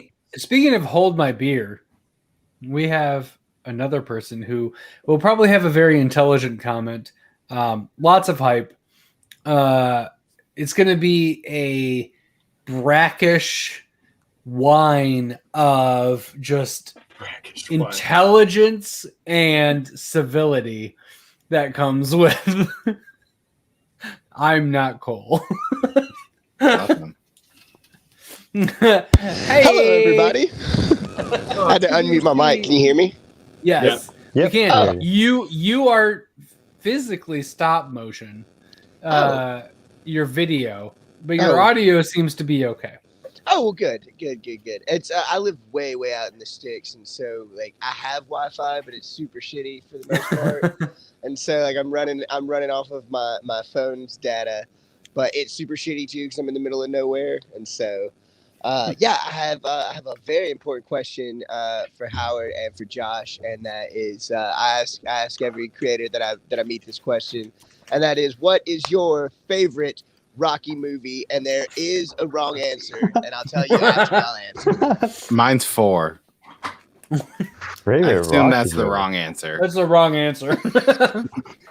Favorite Rocky movie. Wow, that's a good question. It's not a cop out. I want to say 1, and there's a really good reason for it though when I get to it. But Josh, All right.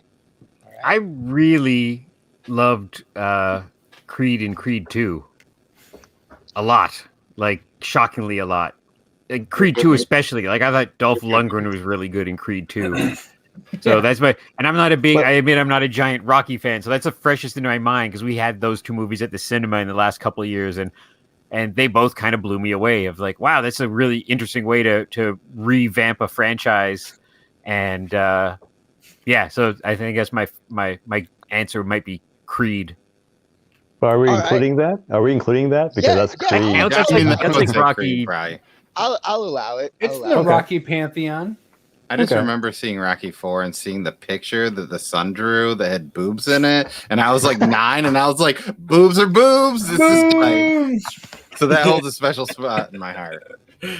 That's such a good reason. The correct answer is Rocky 4. It is the pinnacle of the Rocky movies. Me and Cole are on the same page, even though we are not Cole.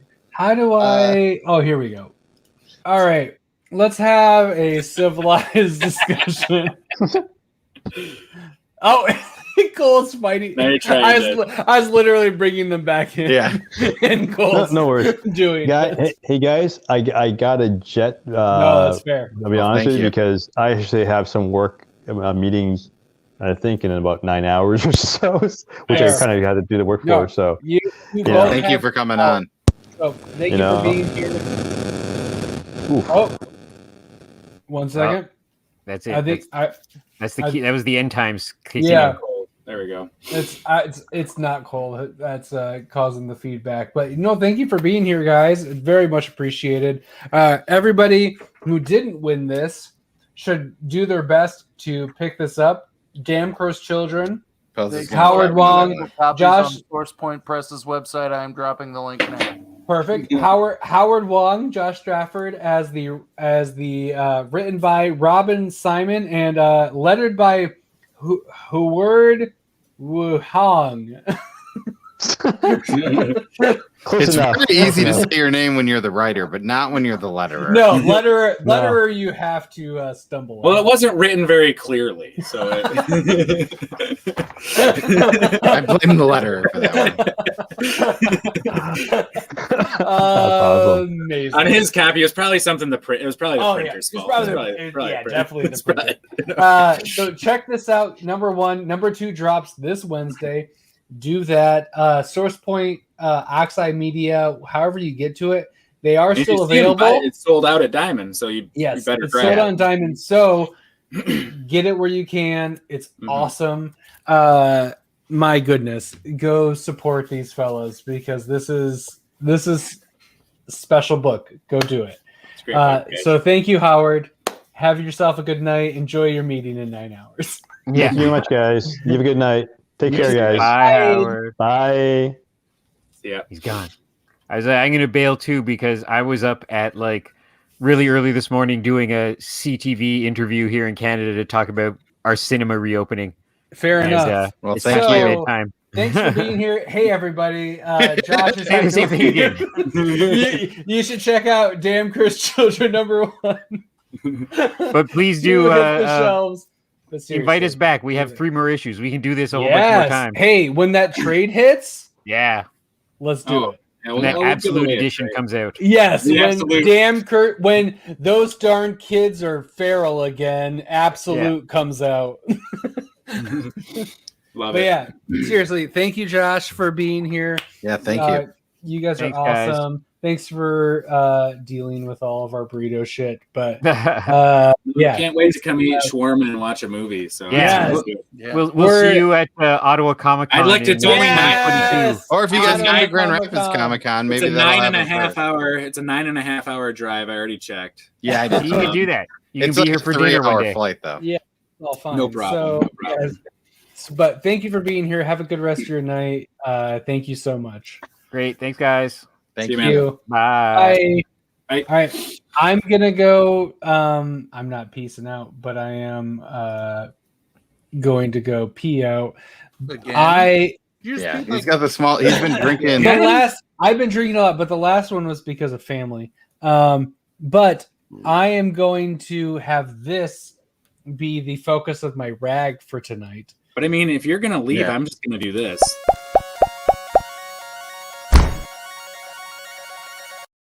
You could have waited 8 minutes. Fuck dude. you! We were so close, you fucking asshole! I fucking hate you. I'm pulling 26 books this week. Let me just throw that out there. Oh, those are chump numbers. this week or next week Well, or this upcoming week. yeah, this upcoming week.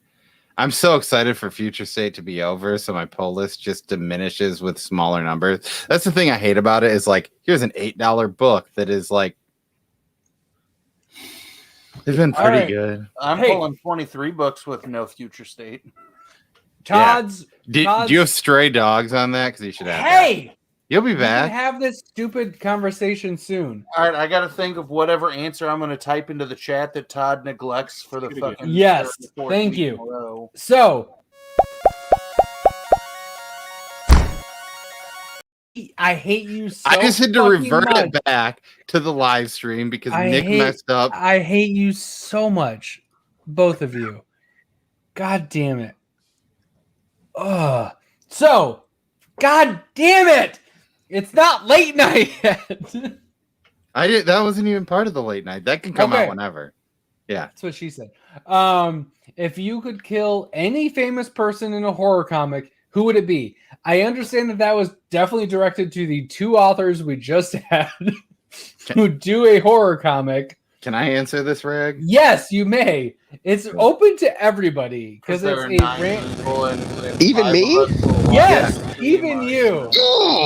in the Hell stream. yeah. So Todd's random ass giveaway for this week is if you could kill any person in a horror comic, who would it be? But This they is don't have to be a person from a horror comic. It's just in a Correct. horror It's comic, a I'm killing a famous- human. correct. That's So, famous. Okay. This is Todd's random ass giveaway of the week. There are 25 slots to choose from in the randomness. There's still some treasures in there. There's maybe some garbage, but either way, it's wildly subjective. I'm going to choose one and you'll get a comic. So, if you could kill any famous person in a horror comic, who would it be? You could throw and why, but I really don't care. Just throw out a name. I mean, man, And I'll be back. there's a lot of good books coming There's out a this week to, lot of come famous back and, people. Yeah. and there's a lot of famous people to kill. I mean, I've already read. Cole's Man, tried his I don't best. I'm trying to figure out who Todd and me would both be the most okay with. I'm thinking of just saying something. I don't know. I'm too cliche that I won't be good enough. Poser's apparently researching Todd right now. No, I'm writing my answer. But if either of you guys haven't or don't think about it, if you like crime stuff and you like dogs, I highly recommend the book Stray Dogs that's coming out this week. I think they've like casted it as like if Life of Pets also was a murder mystery book. So Who killed like Captain Rabbit? no, like real life, like fucking straight murder mystery stuff. Oh, I thought you meant Secret Life of Pets became a murder mystery. No, I mean I'm just throwing that as because it's dogs talking. I do like dogs when they talk. That's my favorite type of dog. And it does Actually. a very good like recognition of it too. Are you talking Stray Dogs? Yeah. I like when saying it I switches. highly I recommend like when it switches to the dog's perspective and it goes black and white. Because dogs don't see color. I get it. Is that I don't even remember that part, so maybe I should quick look at that. Oh wait, Yeah. my fiance just told me that dogs see in red and blue. I've heard mixed things on that, but a lot of dog toys are colored red. But I think it's like isn't it a breed thing too? I'm not super familiar with the information. But I also am not a huge like I mean, I had dogs growing up as a kid. I have cats now. Some people get mad. I have dogs and cats. I've got 3 dogs and 2 cats. So I don't think it's not black and white. There is a lot of red in the dog's perspective. Where hold on, let me find mine. I could have sworn it went to like black and white. But no, it's like there's a lot. You're right. There's a lot of reds. I do see reds and blues. It's reds and blues and lighter Reds and shades. blues. See, this is why I'm with Dakota, because she's way smarter than me. I know dumb shit. I know dumb shit like a snow leopard can carry 3 times its weight up into a tree using only its jaws. Didn't know that a dog could see black and blue, red and blue. That's the most random. I mean, it's not really. I can't show it on here, Cole, but I'm looking at page 10, and it is straight up black and white.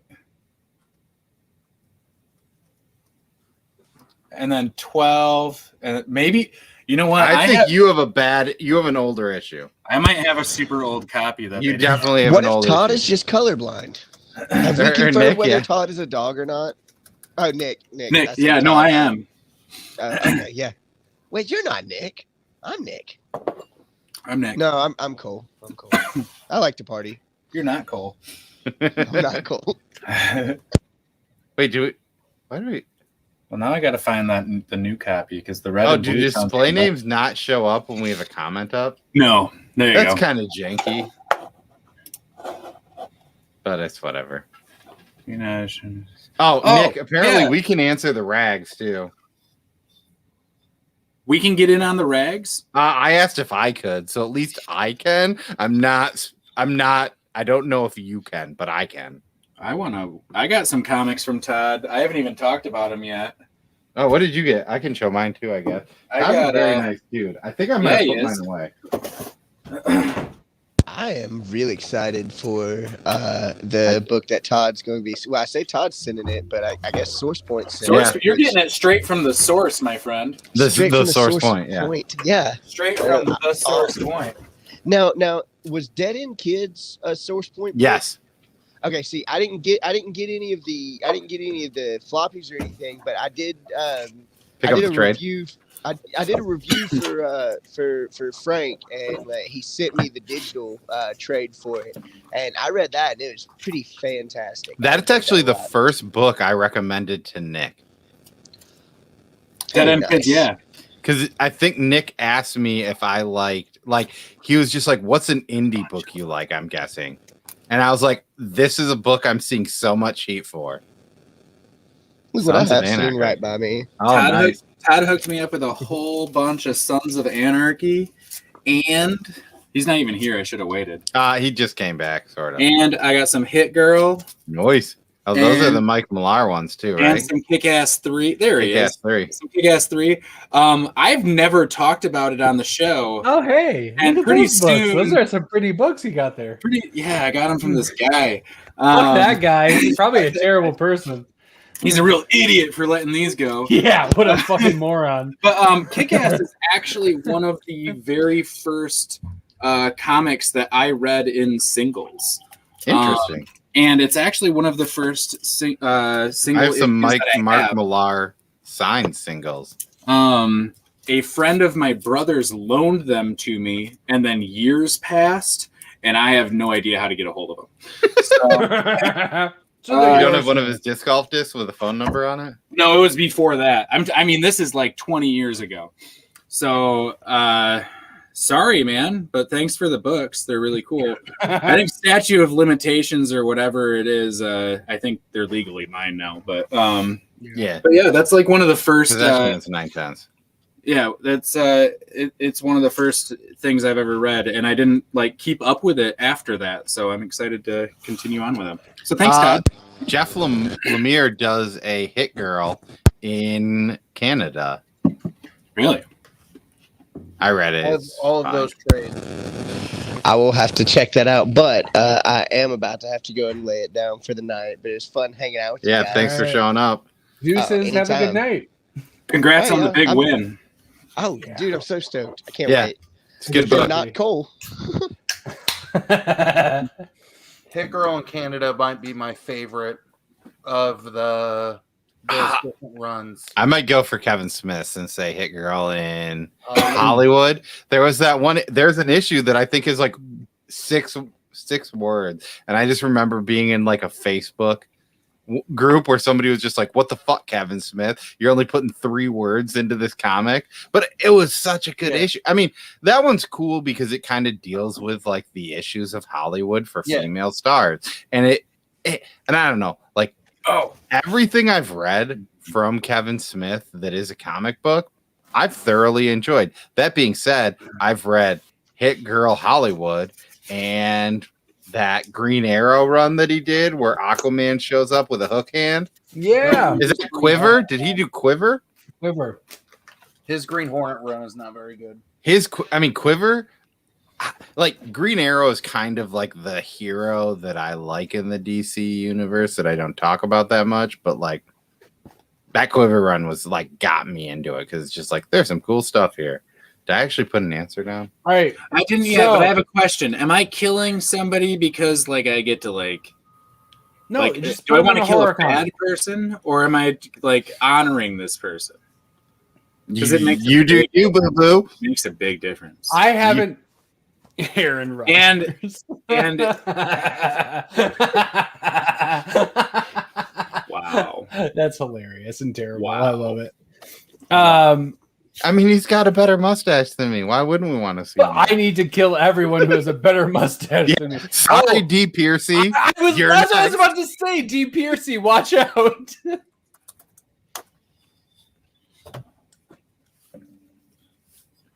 Oh. I'm not famous. What are you talking about? You have almost 500 subs.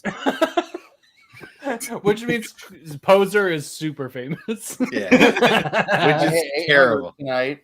Yay! 800 Congrats. Congrats. That's amazing. Yay. If you're not sub to Poser, how are you on here? Who are you? All right, I'm going to change the spelling a little bit because I don't want to end up on a list. So Cole, Coal, Robold Plum. It's yeah, I don't want to be on a Secret Service list, so that's so you can make threats to Donald Trump. So are you making a threat on Joe Biden's life? Oh. Am I? No. Please say no. No, God no. This is not a medium to joke. I'm not threatening anyone's life. I'm just saying who I'd like to see in a horror book. Okay. die. That would actually probably Nick's is probably pretty decent. I'm giving one more. I'd like to see Donald Trump. I'm giving one more minute. Just ripped up. I'm giving one more minute. I want it to be a full page spread. One more minute. Nick disappeared from the airwaves. I love Vern. You're just gonna see. I'm just gonna get tackled. Yeah. Man, my wife decided to buy this beer. It's from a brewery that I normally do not like. It's called Milla Vanilla. No, the brewery is Rockford Brewing. Oh, yeah. Oh, hey, yeah. I know. I think Rockford has improved a lot since I've been to Rockford Brewing last. So did that beer lip sync the recipe to another beer, and that's how it was created. Pretty much. It's a vanilla porter. I don't know what that It's means. called Milli Vanilli. A vanilla milk porter lets your lips sink in. Brian Michael Bendis. Did you just shrug that joke off, Cole, because you don't get it? No, I get it. They're lip syncing, but it's just like let your lips. I don't know. It seems like it should be better than that. I was hoping for something better than let your lips sink into this beer. Nope. That's good enough. Yeah, it's pretty good.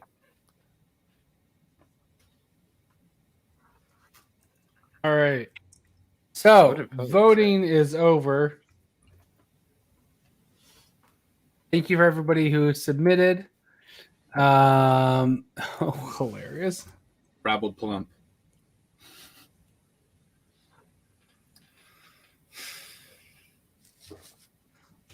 All right. See all the other answers. I'm just gonna make everybody a terrible person. Thanks for submitting. I'm not going to say anything about who I think is right. Thank you for submitting. I'm making it a wheel, and the wheel will decide. The wheel again.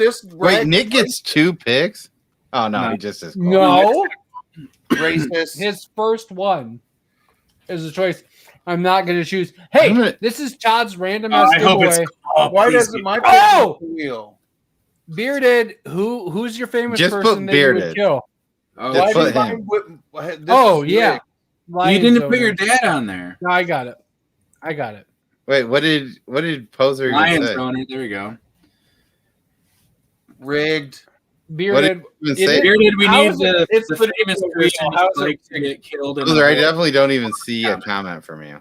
I said He and just I showed up. will. He I will just kill showed up. Samuel L. Jackson. In his movies, he's died less than 10 times and always says something super dope shit before near-death experience. So I would kill him. I literally don't see this.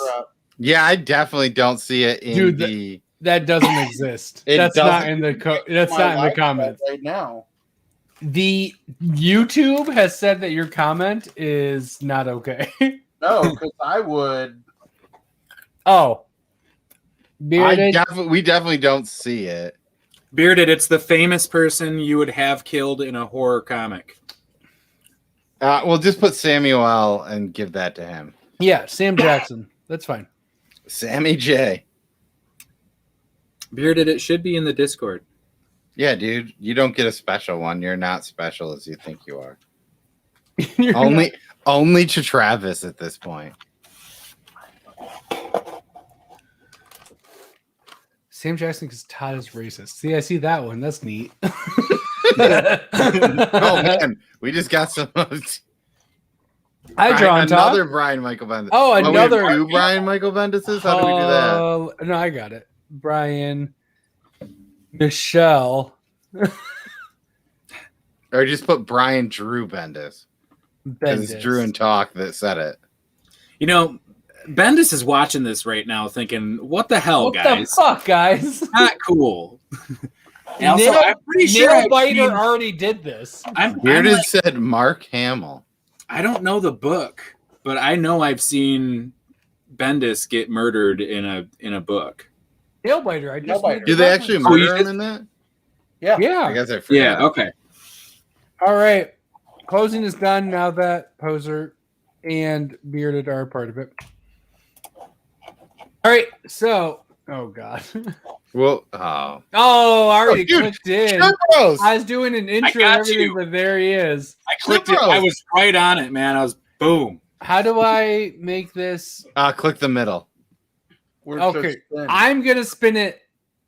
How many times? guys? 9 times. The 9 first person times. that puts a number in the okay. Well, or just remove them at this point. Ooh, Oh, yeah. is there a remove option? Yeah, Yeah, everybody just that remove gets last picked man gets standing. removed. Oh, Right now, See you, perfect. poser. Down. High choice. All right, we're gonna go down to the end.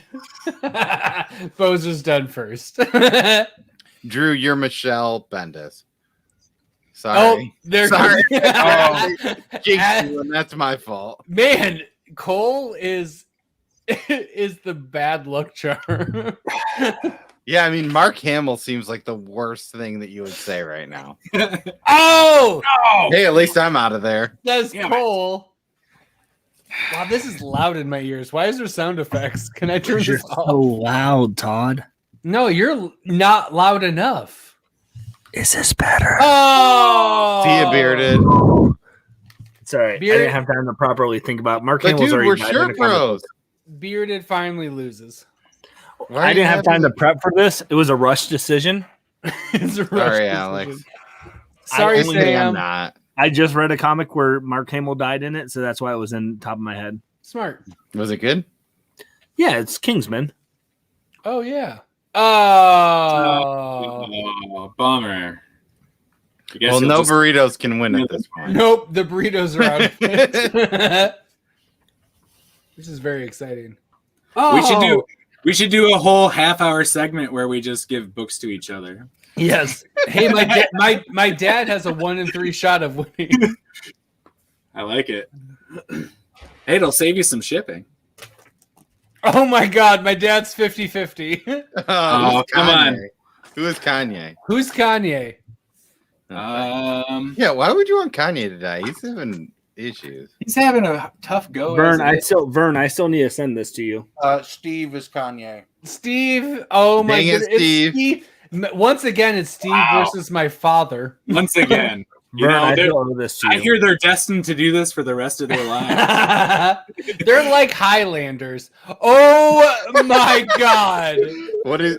Oh, hey, can we do a random selector to give your dad a book?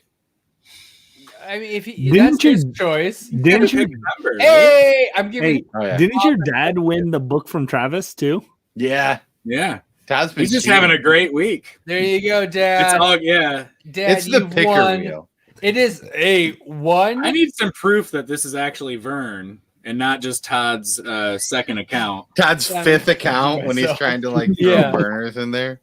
Hey, Father- since Vern, since you're still in the chat, I wanna thank you for taking the time to comment on my videos and show me love and support, because none of these burrito boys have commented on anything I've done the last week. So Dude, thank you, Vern. Dude, You have might a on show? one.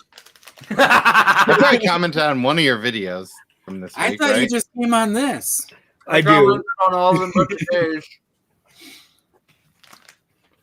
Yeah, surprised I've you guys had to did have this at least more than commented this. on one of them. All right, Father. I feel like I was actually there for one. of Vern them. wants to know what number you pick, Bearded. Oh my God. Yeah, dude, I Oh commented my on God. Jason Aaron's mom's pie thing and said that there should be more cheddar on it. Yeah, that was weird. That was Because weird. that's like the weird thing with the apple pie that people say you put cheddar on apple pie, and I don't believe it. I think but I'm Jason just Aaron trolling. would fight you for that. Well, that's I met him. What are my choices, Todd? It's 1 through 1 through 25. 25. Say 69. 6 or 9. You know what? Go with number 12. All right, Hey, that's my birth date. Father. Are you good with 12? Bearded's number, so I'm gonna make sure that we're good with that. I'm making it all above board Good number. because shipping to Holland is expensive. Ooh. He Holland, said, I've been went there once waiting for a what wedding, number the Bearded, Tulip Festival. My recipe was Yeah, Yes, my dad, was, Tulip- my no, dad it's went to called- Holland Christian. It's called Tulip Time, but You I said it's love that you've been there. Did you get an elephant ear while you were doing that? On the kind of like Oh. boardwalk, kind of weird. yeah. Absolutely. He's fine. He's good with 12. All right, here we go. My dad went to Holland Christian, which is the same school that Kirk Cousins went to. Yep. I thought he went to Michigan State. High school. one of those is a high school, the other is a college. I don't know high school and community colleges. in Michigan. Oh my God. Both said the What does he same. get? Is All that right. Batcat? Does he get Batcat? No, we're staying on theme. We're in a hard source point. Well, What if, press theme. what if he already has this one? He doesn't. We last time Bearded picked was ogres, which ended up being This is ogres. Oh no, because Aaron got ogre and ogres because of it, and another source point press pick. Floppy Cop? Touching Evil number 1. This is it's not touching me. Franklin and Ghost. Ooh, number 1. nice. Which does tie. God damn it! I hate my That's a good integrity. I hate my integrity because I shouldn't do this because it's my father. But I did tie. I need more than just number 1, Todd. I put the Source Point Press books together. So, father, congratulations! Oh, You also get Dead End Kids number 1 to go along with this Franklin and Ghost, that's which Suburban Job, right? is Suburban Job number 1. that is. Yeah. They have that same mustard yellow color. Vern, you are welcome. The first one is much more yellow than brown.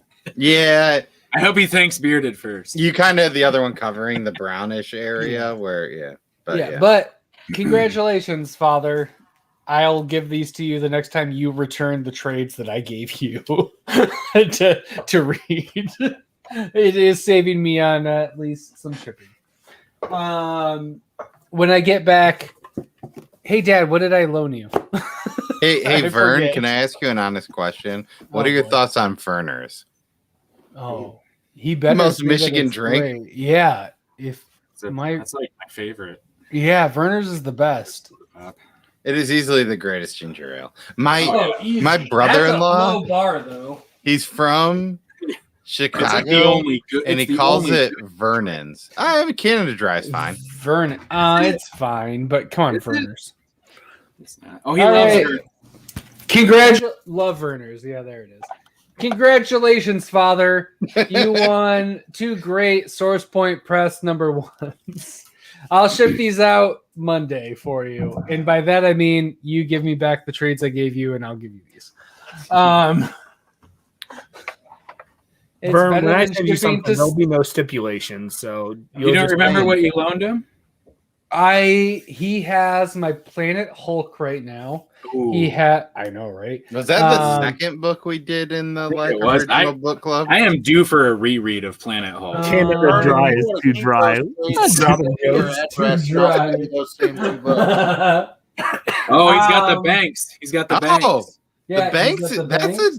a. I haven't even read the book. Banks. And the Banks has been optioned. I believe he has Batman Earth 1 as well. Also a good book. Yeah, I Welcome, know. Steve. I gave him Come some here, good stuff. Steve. Hello. Good evening. Dave, That's not my dad. you're not. You're not my dad. I'm like the only person I am not your apparently dad. that has the paper copy of Earth 1 Batman.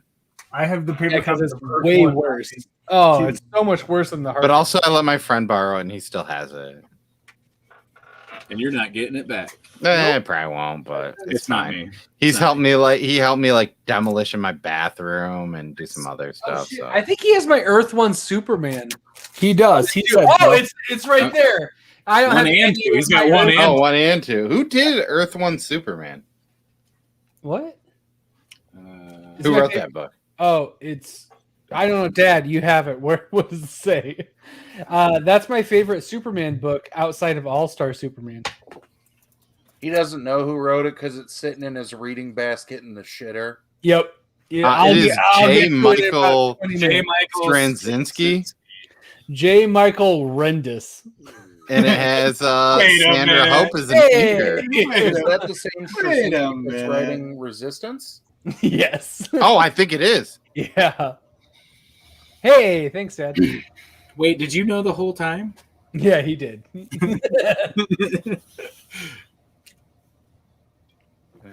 Hi, Steve. Yeah, definitely is the same guy. What do you think of this? How's everyone doing tonight? Good, you? What kind of wrestling were you watching with a friend? IWL? IWC. IWC, Fuck is that? International Wrestling Cartel. Yep. Is it good? Congratulations to Vern for winning the rag. Congratulations. Thank Oh, you he for the Vern had it in his recognitions. Which Bearded- means Vern's taking Bearded's a down while to- reading Superman. Yeah. one. Here it's down to only a 50% success rate on it now. Whoa. Nope. I am officially down to a 75%. I went 3 for 3, son. The kaiju score is coming out next week. Yeah. Oh yeah, You won yours. You won for Aaron. I'm excited. And Travis Gibbs. And Travis Gibbs. He won and gave it to Travis because they're now like boyfriend and I boyfriend. literally blocked that out. That sucks. That's annoying. I was 3 for 3, and I still am technically should.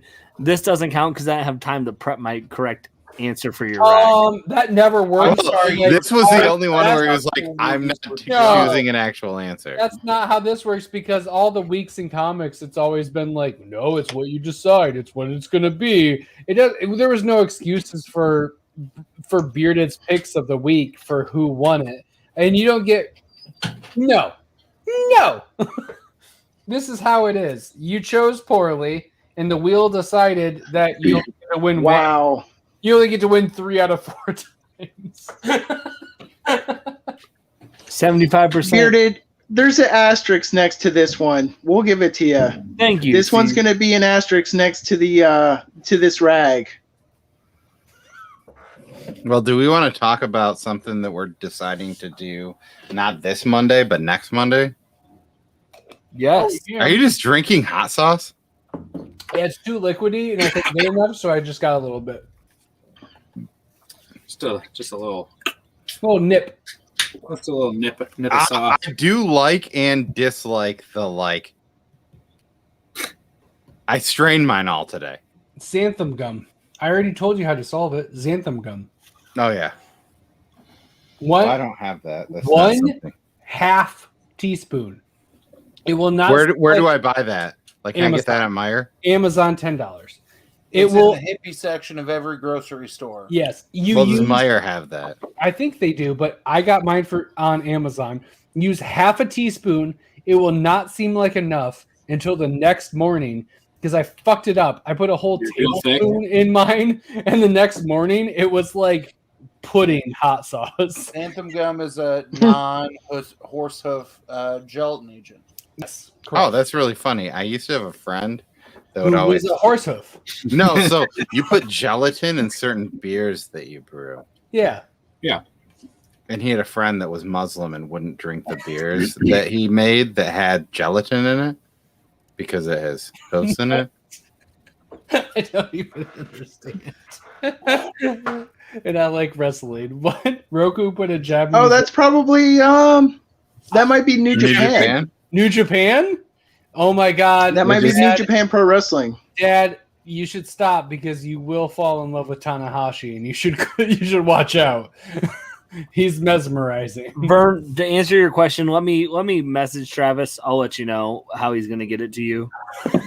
I'd probably have better insight than Todd would, so I'll let you know. Oh yeah, for sure. No, if you want an inside track deep into the bowels of Travis Gibb, you need Bearded. Or Vern, you can just no DM me on Discord your address and I'll send it to Travis. Yeah, there's no one who knows the insides of Travis Gibb more than Bearded. I love that we have the same shirt and we're on top of each other.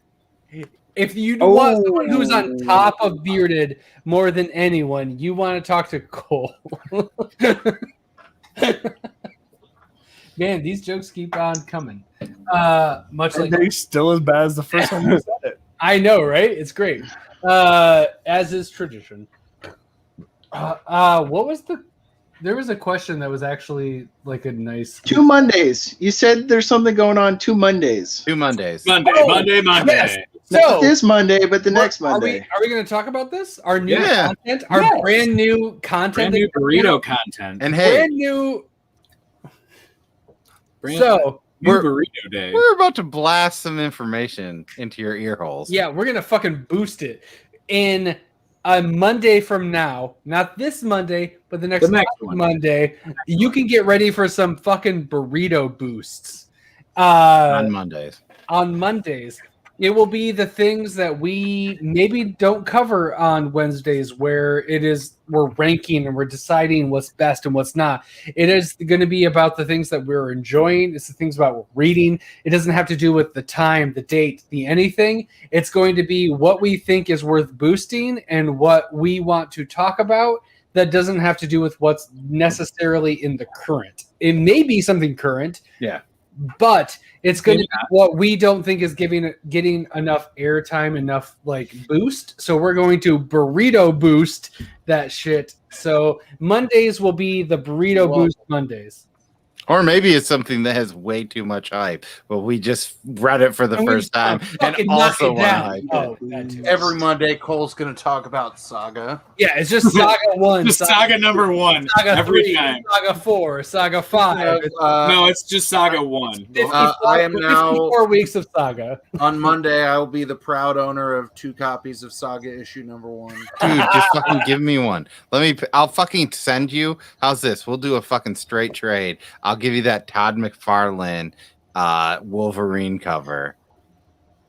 The CGC for that. For a 5th print? Oh, that doesn't count as a fucking two, dude. Yeah, you're not. I have a fucking 5th Poser, you print. should have just said yes. Yeah, you should have just said yes. This is how Poser gets his name. He's dropping stuff like Well, no, hey, he guys. used to be like, I have a Saga number 1. It's the image first. That doesn't fucking count, my dude. And what I love, I have an Invincible number 1 right here. My dude. that Todd and Cole dropping the F-bombs like it's hot. Yeah, man. There it is. Yeah, but for that, I'll straight up trade you that. For Look at that. Look at that plain white background. I mean, they all have plain white backgrounds. Hold on. That is They not just have different color. Cole, You are incorrect. Cole, let me pull All a right. Poser. Here, I'll trade you straight up. Oh! I already gave that away. Yeah, you did. Cole, I almost bought you a this slab is more Saga than just image even the first issue. number but also 1 cover. because they were like Oh. $22 on eBay. That would have been tight. I would have probably given you a hug through the What internet. fuck? Are you talking about my mom? Fuck off. That's my mistake. Not my bullshit. I already said way early on, if anyone talks about my mom, I'm fucking cutting them. They're banned. Todd's gonna kill his I father in I don't- vengeance of his I mother. don't care if it's your wife. Hey, it's fine. Just record it, okay? I feel It's good like content. I feel like We gotta Todd, get views. I feel like he's the only person that can. What's Yes. Sorry, what's buddy. the old saying? The family that burritos together. Oh, fucks each other? Yeah. No, it's weird. No, I wasn't gonna say that. I'm just saying. Why am I part of this? I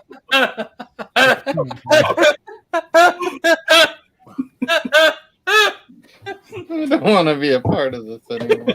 Yeah. Cole and Nick just leave. Yeah.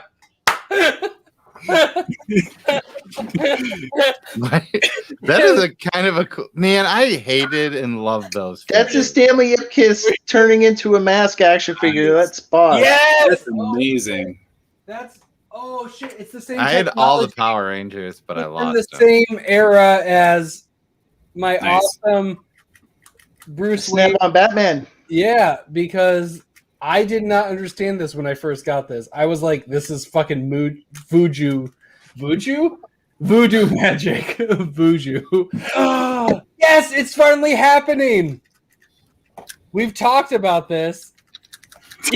What do you have and what We're does he playing have? with our Bruce Wayne's. Mine's Playing with your Bruce Oh, Waynes, huh? Yeah, exactly. Mine's the cold for forever armor. Mine is the Batman the Animated Series. Yeah, his is much better. Why is it red though? Yeah, why is it red? Because it's the fuck. Is it fire? I don't think it's fire. I think it's Something. It's There's a special suit. It's a special suit for animated. It's but I can't it's- open it and do the same, but we Flame can do the retardant same thing with Batman. this one. Yeah, come on, open it Gateway up. Batman. but for some reason I don't Those think are for it's flame playing. retarded. Hey, you wouldn't want to play with that toy. Yeah, no, okay. Enough said. Yeah, thanks, Dad. But yeah, this is my forever one, and they made like 3 or 4 Bruce Waynes that worked the same way in that era. Mine's the Batman Forever ice racing one, even though he wasn't a part of the ice racing. The ice racing wasn't Batman and Robin. It was. Oh no! It was. Yeah, it was Batman and Robin. Thank you, because it was but it was Arnold in. Why did he have this? Because maybe it's not because he didn't. Whatever. It doesn't matter. I'll do some research. They did the icing in the first scene. Yes. Oh my God! Look at that. It looks a lot like that guy that played him. Junk. He has no junk whatsoever. Oh, get that the fuck out of here. Chris O'Donnell. Yeah. Fuck that guy.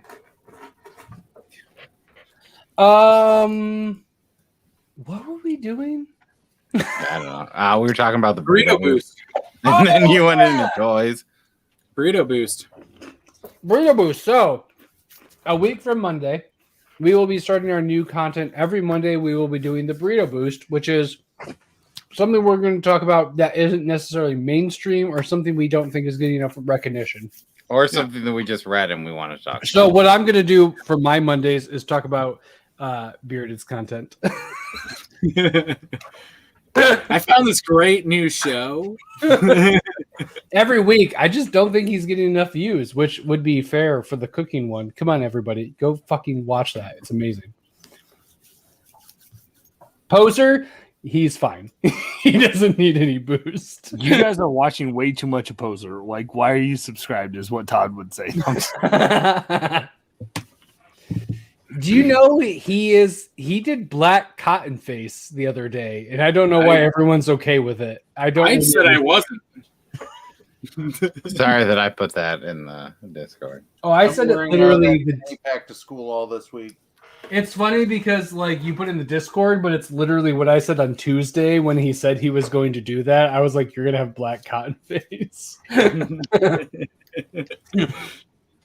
I mean, I was really hoping that Bearded would show up on frame with a fanny pack. Steve, have you read a lot of Source Point? Nope. I said Steve. No, I was saying no to. Let me think. Whole, yeah, I got you. I'm not. First off, I'm not owning a fanny pack, let alone a fanny pack of black cotton. I love black cotton. Here you go. I love those guys, but I will never buy a fanny pack. He holds it like it's a WWF title. I don't know Brian Hawkins. I'll put on my wife's big sunglasses. Steve, I think I sent you Beyond the Demon the Sea. Maybe. It's tattoo art. Floppy Cop? Let me think. Floppy Cop. Let me think. Great. Was it this recent one or the one before? This was probably like It's been a while. Months ago. Yeah. Oh my God. Hold on, Steve. I got it right here. The last package I got were all Superman books, and then this one that I just got was the TKO book and Witches. Just like that. Yeah, that one. I have that somewhere in my house. No, I familiar? never got that one. Oh, maybe I didn't send that to you. I thought I sent it to you. It's okay. Maybe. Highly recommend it. It's great. The only Source Point press book I read was the one. I read one issue of the one where it's kind of like X-Men. I can't think of the name off the top of my head. Let me check. Let me check one thing. I'm surprised that more people haven't read Source Point with their free comic book day that they did. Well, I mean, last year. A lot more people than they did had. Yeah. Well, which I still think is crazy that Hope. I don't even know what I said. I don't know what this is referencing, but yeah. Yep. Totally. The shadow. It's back. Hey, check out Burrito Boost a week from Monday. Todd, the one that? that I read from Source Point was Savants. Oh, hey, okay. I have not read that one. And that was a long time ago. I read that maybe back in 2018. Oh, I think I have read. I maybe got one. Yeah, that one. I have an issue of it. It is. Oh man, it's kind of a difficult story. It's essentially, Did you say X-Men? Is that what you referenced? Yeah.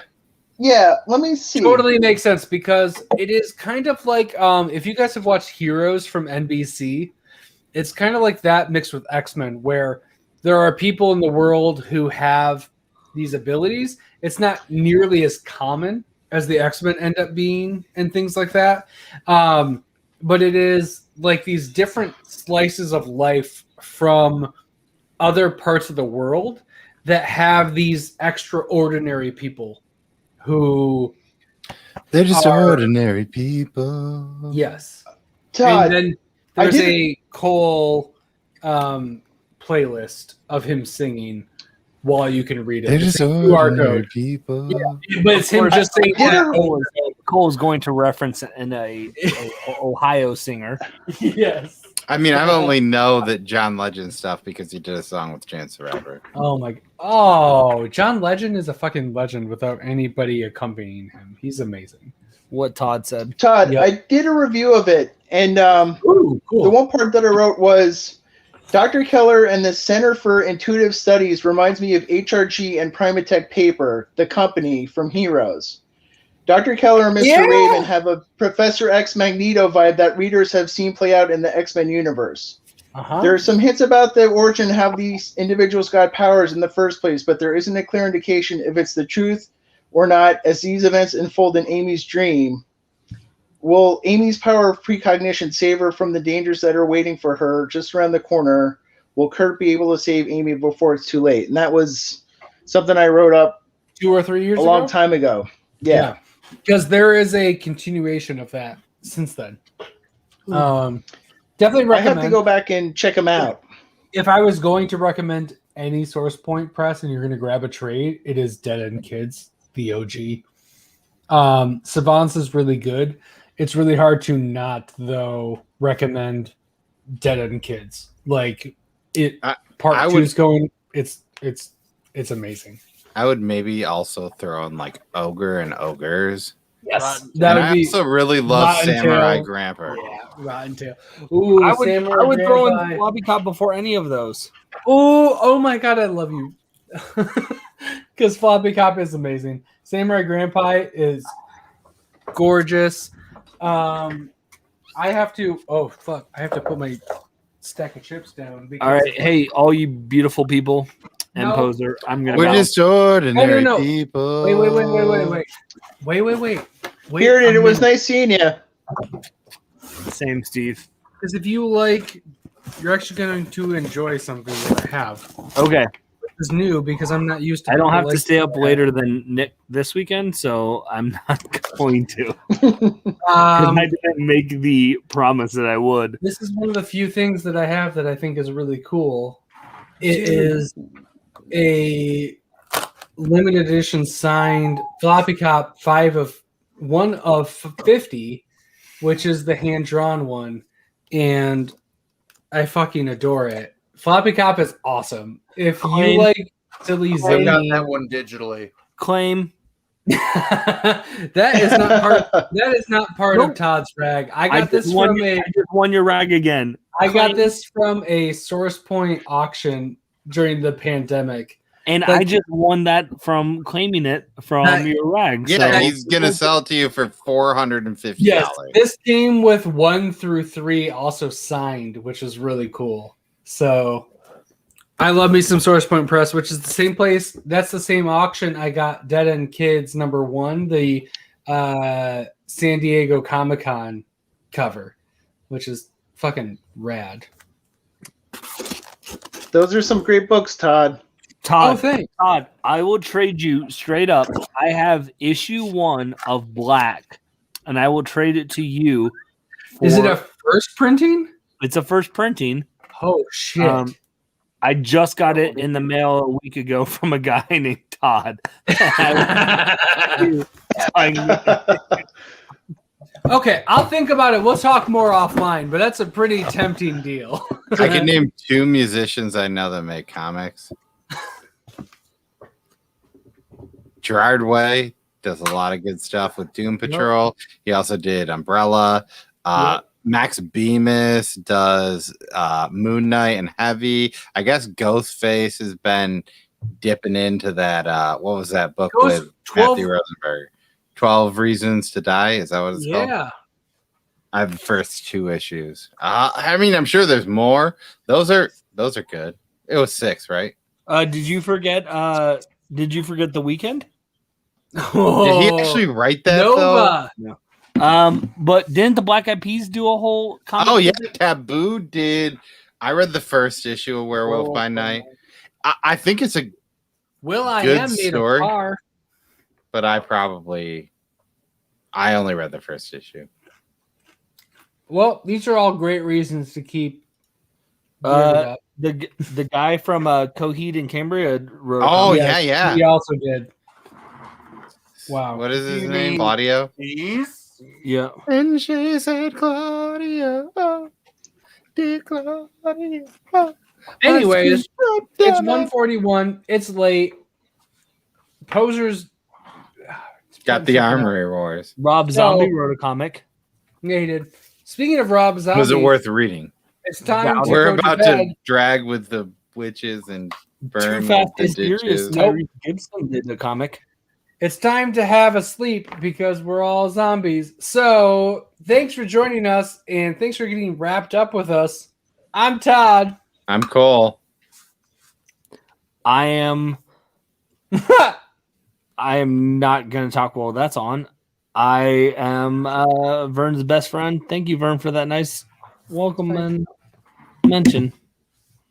I'm Steve. Also, Verd, I'm in all sections of Discord, so just let me know which ones you're in. And he's Poser. I'm shopping on eBay. And Nick's Verd. muted. And Nick's muted. Ooh, what are you, Poser? What are you buying on eBay? Don't muted. fight me. There's a Mexican Saga #1 from Yeah. 15. Oh, Yeah, we're oh, definitely right. going to. So you're going for Mexican Saga. I'm bidding on. I have $2 on action figures from Waterworld. So He had. Amazing. Bye. All right. So this has been Comic Burrito, a live stream / late night.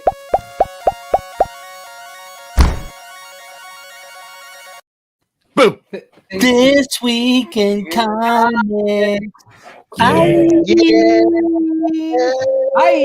This week in